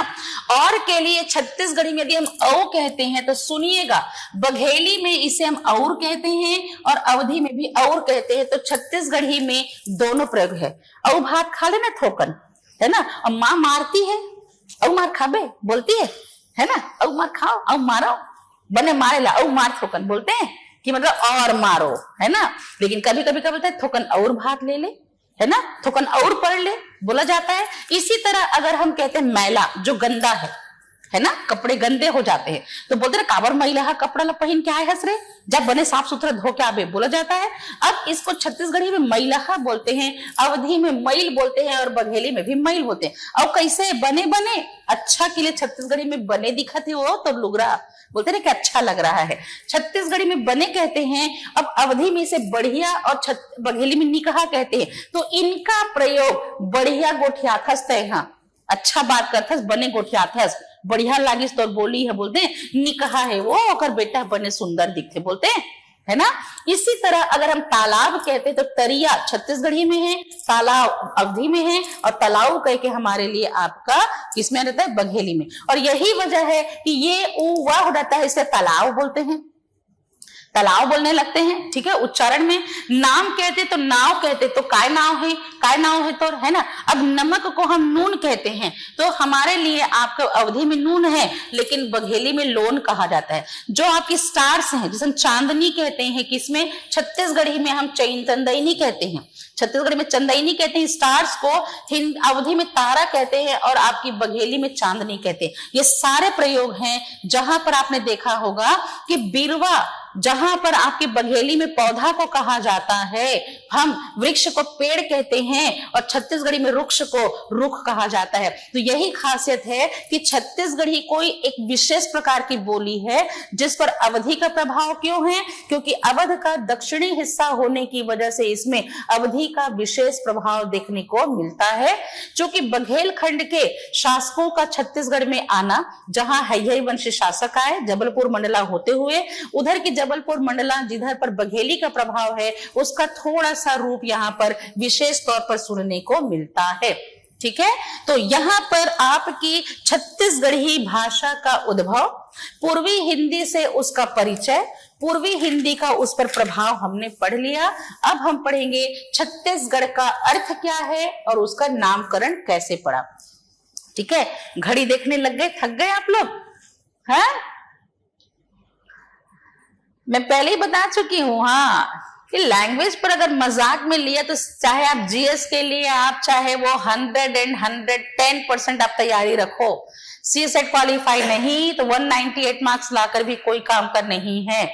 और आज के समय में अगर आपको सी सेट क्वालिफाई करना है तो मैथ्स रीजनिंग से ज्यादा फोकस लैंग्वेज पर करना होगा। आप अपने सीनियर से पूछ सकते हैं, जितने भी बच्चे अभी मेंस की स्टडी कर रहे हैं या जिन बच्चों ने 1-2 बार अटेम्प्ट किया हुआ, उनसे पूछिएगा, सबने ये कहा होगा कि हमारा प्री नहीं निकला, ऑल बिकॉज ऑफ लैंग्वेज हमारा वीक था, हमारा सी सेट क्वालिफाई नहीं हो पाया।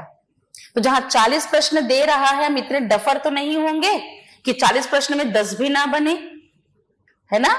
तो लैंग्वेज को लाइटली लेने का खामियाजा ये है कि प्री कभी नहीं निकल सकता, और इत्तेफाकन अगर प्री निकल गया तो मेंस क्रैक करना मुश्किल है, क्योंकि 200 नंबर की तो भाषा का पेपर होता है। दूसरी बात, आपके रिटन एग्जाम का पेपर में जो नंबर होगा वो आपके पोस्ट डिसाइड कर देता है। इंटरव्यू तो सिर्फ एक आपकी बॉडी डेवलपमेंट और बॉडी पर्सनालिटी को जज करने का तरीका मात्र है। आपकी पोस्टिंग डिसाइड हो जाती है आपके रिटन में कितने मार्क्स हैं, क्योंकि मेरा खुद का एक्सपीरियंस कहता है कि एक बच्चे जिसने रिटन में 1100 नंबर लाया था, ठीक है, इंटरव्यू में केवल उसको 60 नंबर मिले थे, फिर भी डीसी बनी। और एक बच्चे जिसने 900 नंबर लाया था रिटन में और इंटरव्यू में उसको 115 नंबर मिले थे, फिर भी डीसी का पोस्ट नहीं मिला। क्यों? इंटरव्यू में तो उसने 115 नंबर लाया, उसको मिलना चाहिए, इसको 60 नंबर लाया, इसको नहीं मिलना चाहिए, लेकिन रिटन ही स्कोर जो था उसका, उसमें उसका सिलेक्शन हुआ था, ठीक है। तो लैंग्वेज को मजाक में मत लीजिएगा। कुछ चीजें आपको लगती होंगी, उबाऊ लगती होंगी, नयापन है, तो अब इसमें ऐसा तो नहीं कि डांस कर करके पढ़ाया जाए, है ना, लेकिन चीजों को रिलेट करके पढ़ेंगे तो ज्यादा समझ में आएगा, ठीक है। अगर आप बार बार घड़ी देखते हैं या आपको उबाऊपन लगता है तो फिर मैं चाहे कोई भी टीचर कितनी भी कोशिश कर ले, आपको समझा पाना मुश्किल है। आप फ्रेशर्स हैं, हमको पता है कि कितने हद तक आपको पढ़ाया जाना है, ठीक है। तो चीजों को थोड़ा सा इंटरेस्ट लेके पढ़ने का प्रयास कीजिए। अब अगर कॉमर्स बैकग्राउंड का बच्चा है तो उसको हिस्ट्री पढ़ना बुरा लगता होगा, क्योंकि कौन राजा आया, कौन प्रथम, कौन द्वितीय, कौन तृतीय, मुझे खुद समझ में नहीं आता कि जाजल देव प्रथम कहते हैं, जाजल देव द्वितीय कहते हैं, तो ऐसे प्रथम द्वितीय कैसे छोड़ दे। पर वो हिस्ट्री वाले टीचर को पता नहीं कि प्रथम और द्वितीय नाम कैसे पढ़ता है, तो उनके पढ़ाने का तरीका फिर आपको समझ में आता है। वैसे ही लैंग्वेज में अगर आपको हमेशा ये पूछा जाता है कि छत्तीसगढ़ी, तो आपको सिर्फ छत्तीसगढ़ी ही मालूम होती है। अब जब आज आपने पढ़ा तो आपको इतना तो मालूम हो गया होगा कि छत्तीसगढ़ी में अगर मैं जाहाव कहते हैं ये क्यों है भाई, क्योंकि बघेली का प्रभाव। हम साग कहते हैं क्यों है भाई, क्योंकि अवधि का प्रभाव, क्योंकि हमारी छत्तीसगढ़ी कोई ऐसी भाषा है जिसमें पूरी तरह से अवधि बघेली का मिश्रण है, ठीक है, इसलिए थोड़ा सा रिलेट करके उसको पढ़ेंगे। ठीक है, अब आता है कि छत्तीसगढ़ी भाषा का अर्थ कैसे पढ़ा और इसका नामकरण पढ़ा। तो छत्तीसगढ़ का मतलब होता है 36 प्रकार का गढ़, और गढ़ का मतलब होता है किला। कहा जाता है पहले के समय में जो भी शासक होते थे उनका एक दायरा होता था, जिसकी वजह से उसे राजा से महाराजा की उपाधि दी जाती थी। इसलिए कोई भी राजा अगर इस क्षेत्र में आया था तो उसने अपने दायरे को विस्तृत करने के लिए या अपने दायरे को एक नापने के लिए या अपना एक वर्चस्व वहां पर बनाए रखने के लिए गढ़ का निर्माण किया, जिसकी वजह से उनकी गिनती राजाओं में हुआ करती थी। तो कहा जाता है कि इस प्राचीन समय में राजा के सामर्थ्य को उनके राज्य की सीमा दायरे से नापा जाता था। इसलिए छत्तीसगढ़ में जितने भी आर्य और शासक आए उन्होंने अपने सीमा दायरे को बनाने के लिए एक गढ़ का निर्माण किया। और कहा जाता है कि 36 प्रकार के गढ़ यानी कि किले की प्राप्ति होने की वजह से इस राज्य को छत्तीसगढ़ का नाम दिया गया।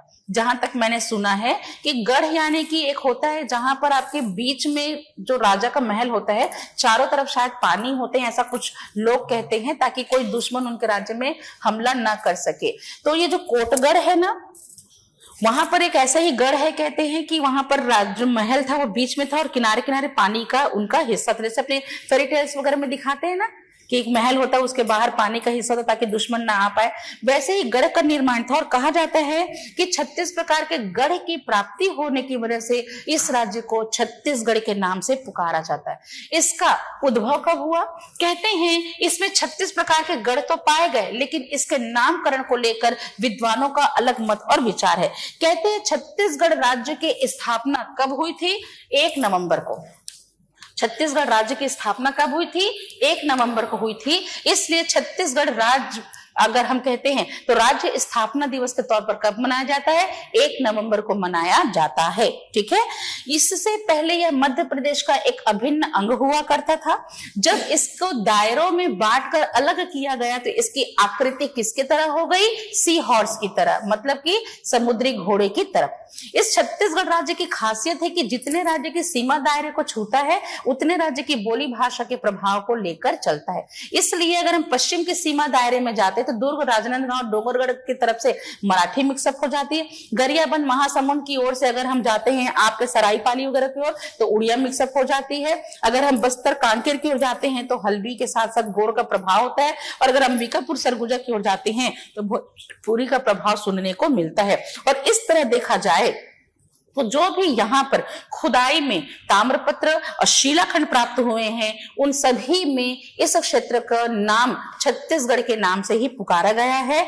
छत्तीसगढ़ मध्य प्रदेश के दक्षिणी हिस्से को कहा जाता है, जिसमें 36 प्रकार के गढ़ की प्राप्ति की वजह से इस राज्य का नामकरण छत्तीसगढ़ के नाम से पुकारा जाता है। धार्मिक ग्रंथ हो, ऐतिहासिक ग्रंथ हो, सभी में इस राज्य को उस नाम से उल्लेखित किया गया है। तो छत्तीसगढ़ का प्राचीन रूप कैसा था? तो कहा जाता है कि छत्तीसगढ़ को दक्षिण कौशल के नाम से भी पुकारा जाता था, क्योंकि यह कौशल क्षेत्र का दक्षिणी हिस्सा था। उत्तर कौशल और दक्षिण कौशल के नाम से यह उल्लेख हमें पुराणों में और उस समय के साहित्यिक रचनाओं में सुनने को मिलते हैं। संभवतः उत्तर कौशल जो सरयू नदी के तट के आसपास था, उसे ही हम यूपी में अवध या अयोध्या के नाम से पुकारते हैं।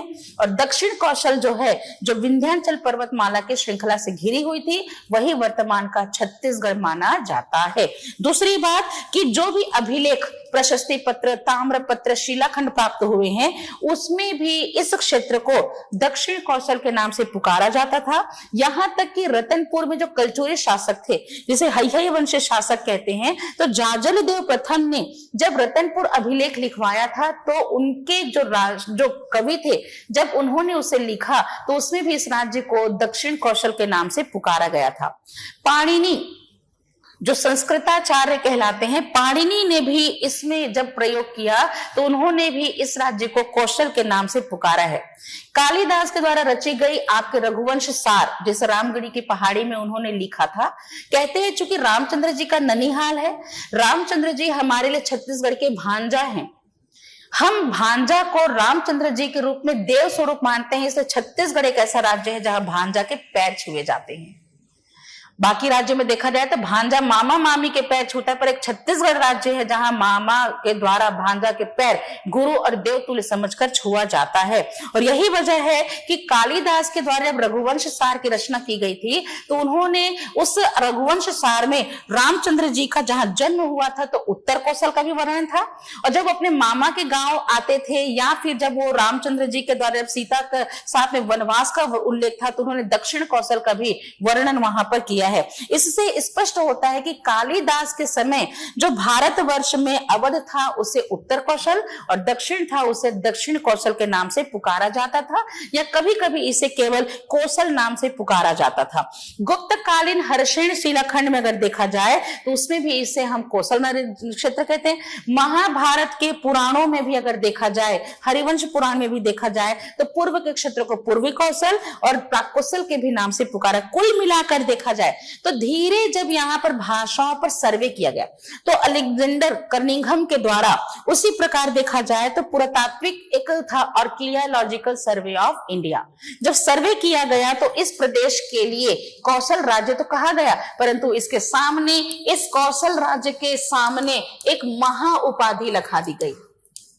ठीक है ना, सर्वे के दौरान महा उपाधि लगा दी। उत्तर से दक्षिण और पूर्व से पश्चिम एक विस्तृत भूभाग होने की वजह से इस कौशल क्षेत्र को महाकौशल की उपाधि से सम्मानित किया गया। और यहां पर कहा जाता है कि उत्तर से दक्षिण बृहद आकार होने की वजह से उसकी गरिमायता को बनाने के लिए महज कौशल राज्य न कहकर इसे महाकौशल के नाम से पुकारा गया।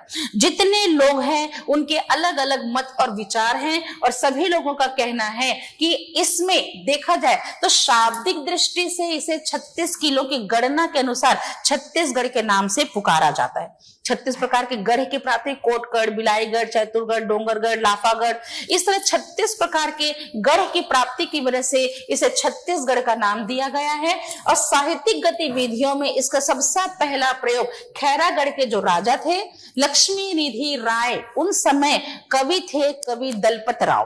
कहते हैं दलपत राव ने 1494 में एक रचना की थी जो प्रशस्ति पत्र या ताम्र पत्र या जो शिलाखंड था उसमें लिखा था। तो उन्होंने लिखा था, लक्ष्मी रिधि राय सुनो चित दे, गढ़ छत्तीसगढ़ में न गढ़ैया रही। यह पंक्ति उस समय तत्कालीन परिवेश था, क्योंकि सल्तनत काल क्या होता है, राजाओं का शासन होता है। अब राजाश्रय है, राजकवि है, तो अपने राजा की स्तुति वंदना करना उनका प्रमुख कार्य है। इसलिए राजा की स्तुति वंदना या राजा के शौर्य का वर्णन जब करते थे उस समय यह जो गढ़ है उस गढ़ का उल्लेख उन्होंने छत्तीसगढ़ के नाम से किया।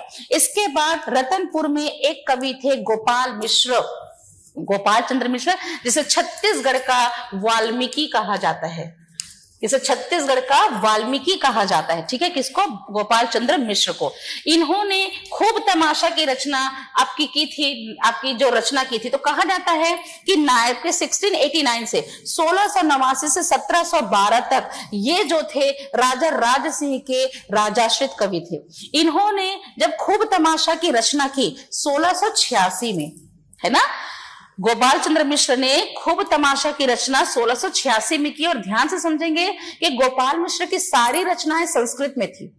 गोपाल मिश्र की सारी रचनाएं संस्कृत में थी, क्योंकि इस समय राजाश्रय में जो कवियों को स्थान दिया जाता था उन्हें वेद शास्त्रों का ज्ञाता होना आवश्यक था, और संस्कृत के प्रकांड पंडित थे जिनको संस्कृत की शिक्षा देने के लिए राजाश्रय में कवि के पद पर स्थापना की जाती थी। तो जब उन्होंने 1686 में खूब तमाशा की रचना की तो गोपाल चंद्र मिश्र, जिसे छत्तीसगढ़ का वाल्मीकि कहते, उन्होंने भी इस राज्य को छत्तीसगढ़ के नाम से पुकारा। वो क्या लिखते हैं, छत्तीसगढ़ है जहां बड़े गढ़ोई जानी, सेवा स्वामीन को रह सके एंड को मानी।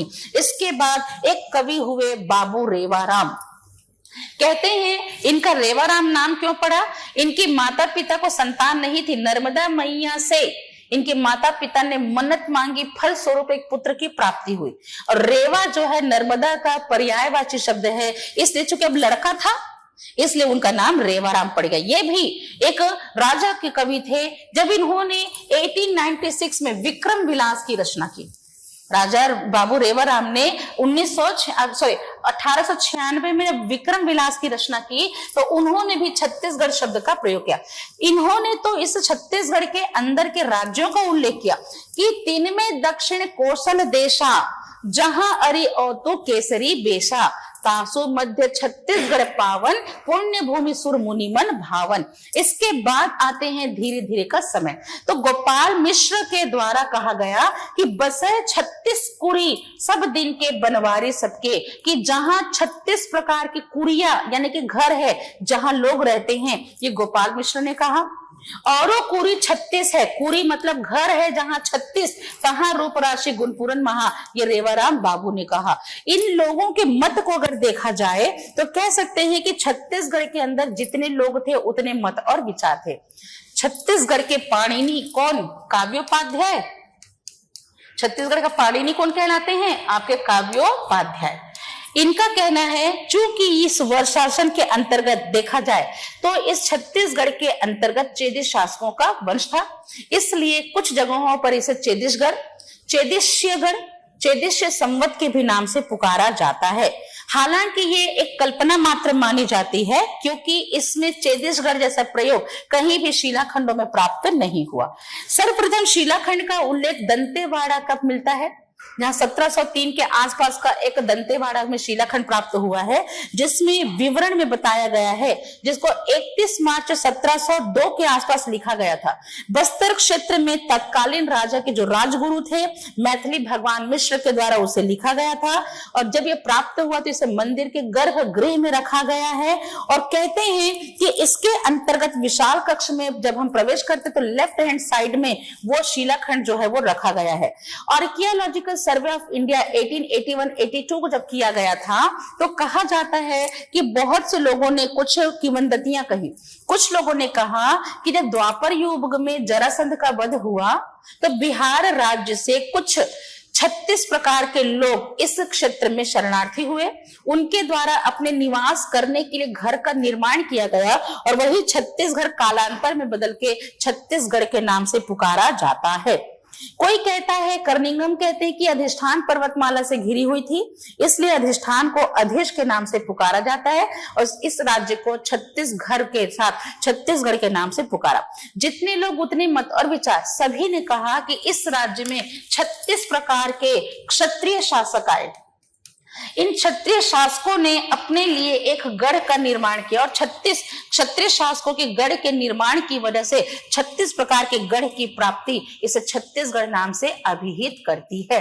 वो छत्तीसगढ़ जिसमें हम गढ़ के इस्तेमाल देखा तो एक हिस्सा जिसमें 18 गढ़ रहे रतनपुर के अधीन और 18 गढ़ रहे जो आपके रायपुर के अधीन थे। तो रतनपुर के अधीन शिवनाथ के उत्तरी हिस्से वाले गढ़ आपके रतनपुर के अधीन आए और शिवनाथ के दक्षिण हिस्से वाले जितने गढ़ थे वो आपके रायपुर के अधीन आए। और इस तरह छत्तीसगढ़ की भौगोलिक सीमा दायरा इन सब को जानकर हमें महसूस होता है कि छत्तीसगढ़ में 36 प्रकार के गढ़ की प्राप्ति से इस राज्य को छत्तीसगढ़ के नाम से पुकारा जाता है। तो यहाँ पर भाषा परिवार क्या है, ठीक है। तब तक आपने क्या पढ़ा बेटा? छत्तीसगढ़ी भाषा क्या है, कहां से इसकी उद्भव हुई, पूर्वी हिंदी से अगर इसका जन्म हुआ तो अवधी और बघेली से इसका समानता क्या है। फिर आपने जाना कि छत्तीसगढ़ का अर्थ और नामकरण क्या है। अब जानेंगे छत्तीसगढ़ी भाषा पर, जिससे सीजीपीएससी प्री में मैक्सिमम क्वेश्चन पूछे जाते हैं कि मुंडा किस भाषा परिवार के सदस्य है। तो मुंडा भाषा स्वयं एक है। अगर कहता है, आपकी एग्जाम्पल के तौर पर कह सकता है जैसे कि गदबा किस भाषा परिवार के सदस्य है, या कह सकता है द्रविड़ भाषा परिवार में आने वाली बोली किसमें नहीं है, किसमें है, ठीक है। तो पहली बात की भाषा परिवार क्या होता है। तो भाषा परिवार क्या होता है? जब किसी भाषा का जन्म एक परिवार से होता है, जब किसी भाषा का जन्म एक परिवार से होता है तो उसे भाषा परिवार कहते हैं। भारतीय भाषा परिवार को 3 हिस्से में बांटा गया। भारतीय भाषा परिवार को हमने 3 हिस्से में बांटे। एक थी हमारे लिए प्राचीन आर्य भाषा, दूसरी थी हमारे लिए मध्यकालीन आर्य भाषा और तीसरी थी हमारे लिए आधुनिक आर्य भाषा, ठीक है। इसी प्राचीन आर्य भाषा से अगर हम कहें तो मध्यकालीन आर्य भाषा से हमारी छत्तीसगढ़ी का जन्म हुआ है। क्लियर हो रही है? भारत की प्राचीन आर्य भाषा के वैदिक और संस्कृत के मिश्रण से जब पाली, प्राकृत और अपभ्रंश थे, तो अपभ्रंश की पश्चिमी शौर से पूर्वी मागधी के बीच का विवादित क्षेत्र अर्धमागधी, जिससे हमारे लिए आपकी पूर्वी हिंदी का जन्म हुआ अवधी और बघेली के साथ में। चूंकि यह भारतवर्ष का एक अभिन्न अंग है, इसलिए आधुनिक आर्य भाषा की हिंदी का प्रयोग छत्तीसगढ़ अंचल के अंदर भी राजनीतिक क्षेत्र में राजभाषा के तौर पर किया जाता है।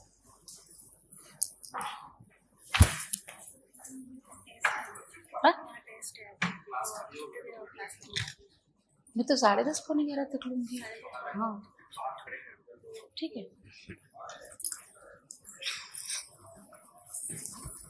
ठीक है। तो भारतीय आर्य भाषा को हमने 3 भाग में बांटा ना।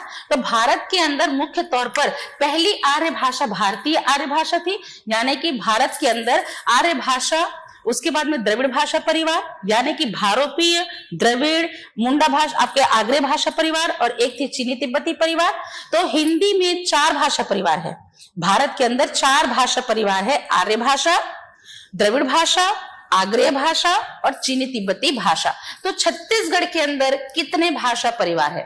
छत्तीसगढ़ के अंदर है सबसे बड़ी भाषा परिवार मुंडा भाषा परिवार। जो भारत के अंदर आपकी जो भाषा परिवार है, भारत के अंदर जो भाषा परिवार है, उसमें देखिएगा भारत के अंदर हमने क्या देखा? भारत के अंदर हमने देखा भारोपीय, ये किसका मिश्रण है? भारत और यूरोपीय का, ठीक है ना। किसका मिश्रण है? भारत और यूरोपीय का। दूसरा है, हमने देखा है आग्नेय भाषा परिवार, ठीक है। इसी आग्नेय भाषा परिवार को आस्ट्रो या एशियाटिक या आग्नेय भाषा परिवार कहते हैं, ठीक है।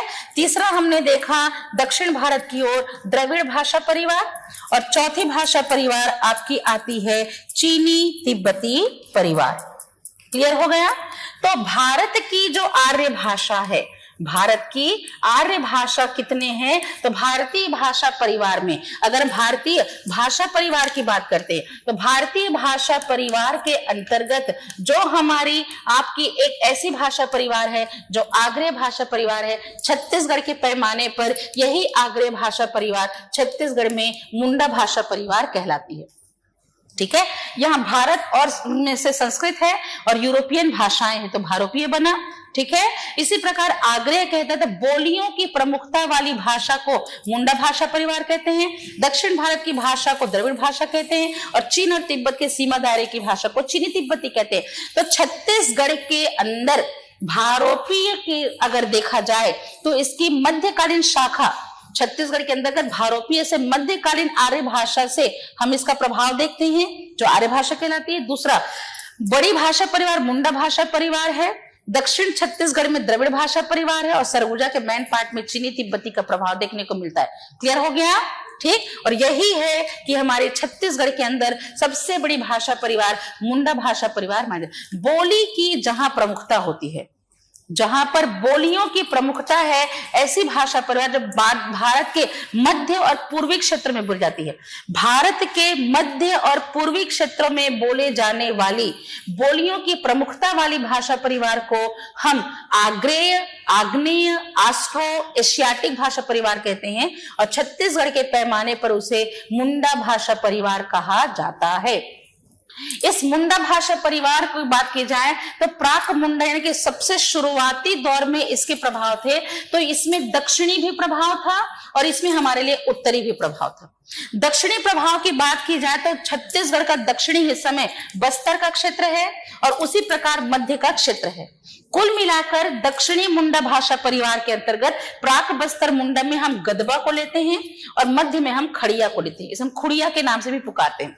उत्तर में अगर मुंडा भाषा परिवार कहते हैं, इसके उत्तरी में हम है कोरकू, मवासी, निहाली है, ठीक है ना। और आपके खैरवारी परिवार के अंतर्गत कोरवा और विदहो आते हैं।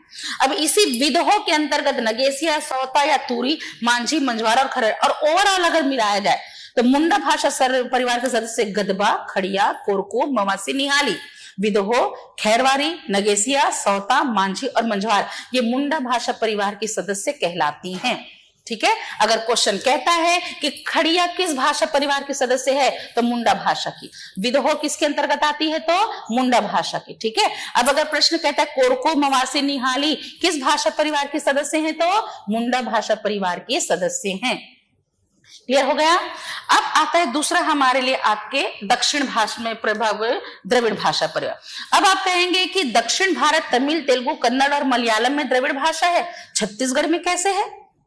छत्तीसगढ़ में तो दक्षिण भारत तो है ही नहीं, हम तो दक्षिण भारत से काफी दूर रहते हैं, फिर द्रविड़ भाषा का प्रयोग छत्तीसगढ़ में कैसे है? आपको मैंने पहले बताया कि उत्तर भारत की सभ्यता जब इस क्षेत्र में आ रही थी तो यह छत्तीसगढ़ एक ऐसा अंचल था जिसमें दक्षिण भारतीय भाषाओं का समागम देखने को मिल रहा था।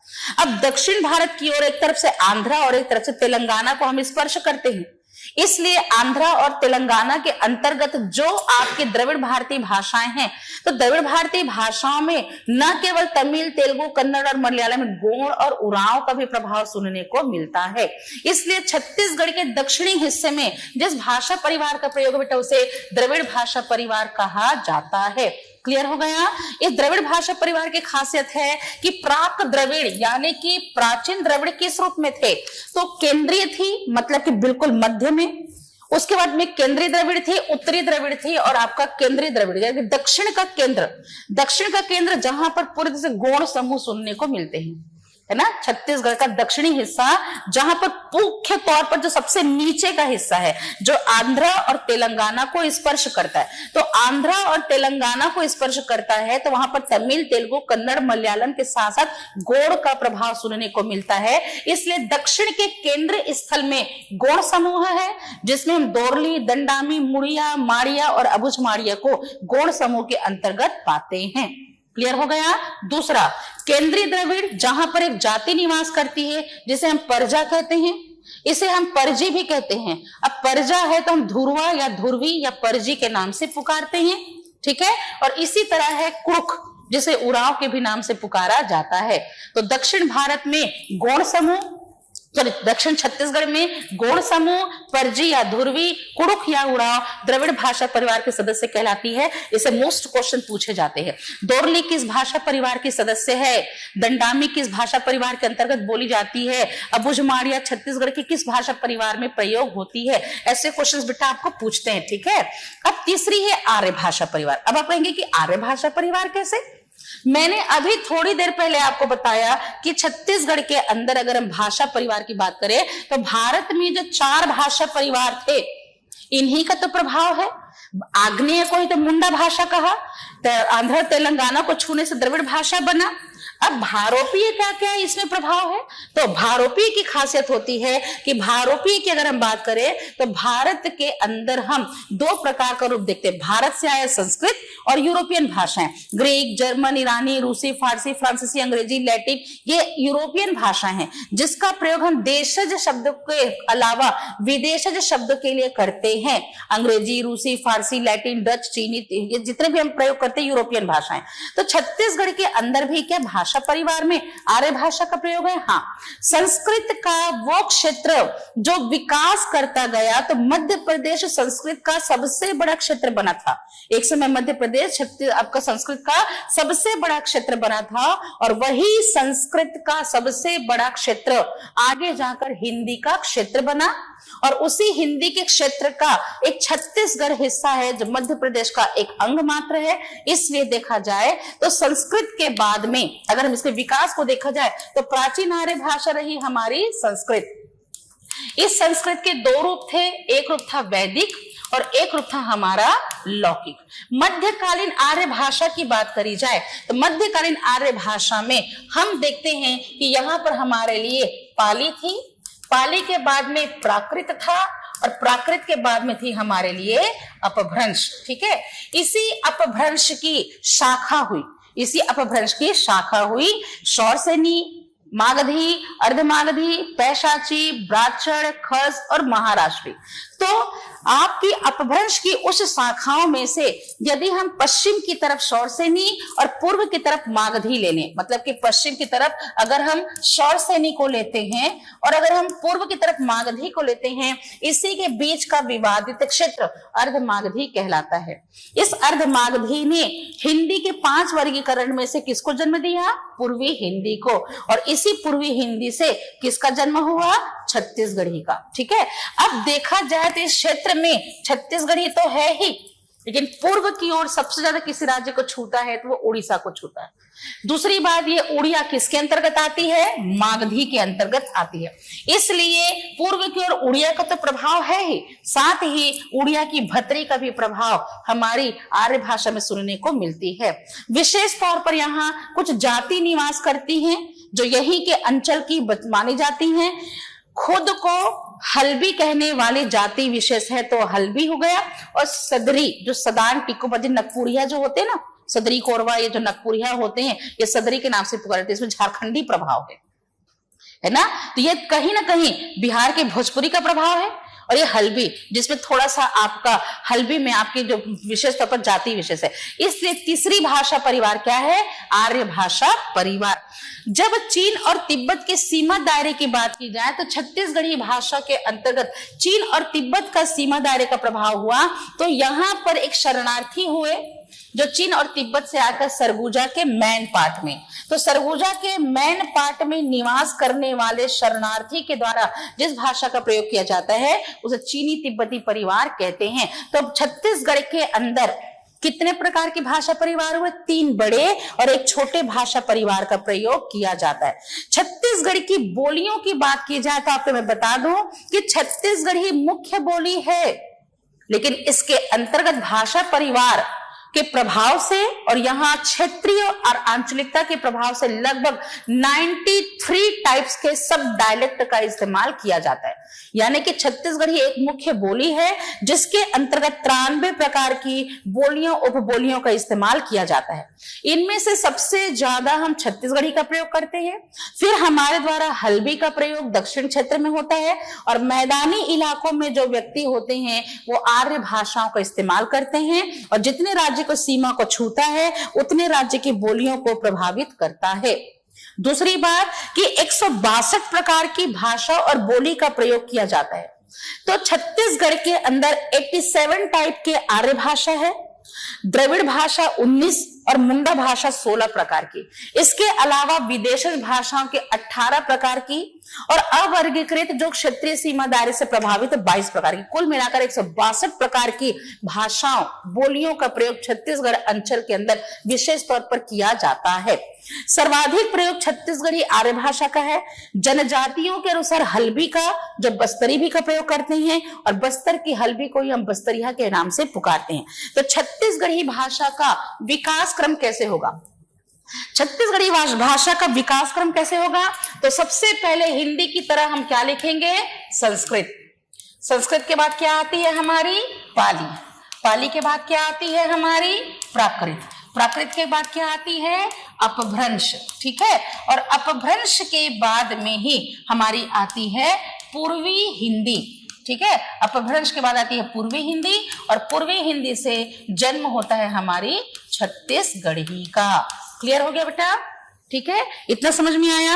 तो ये हमारी आपकी छत्तीसगढ़ी का विकास क्रम है। अगर ये हिंदी का विकास क्रम होता तो क्या होता?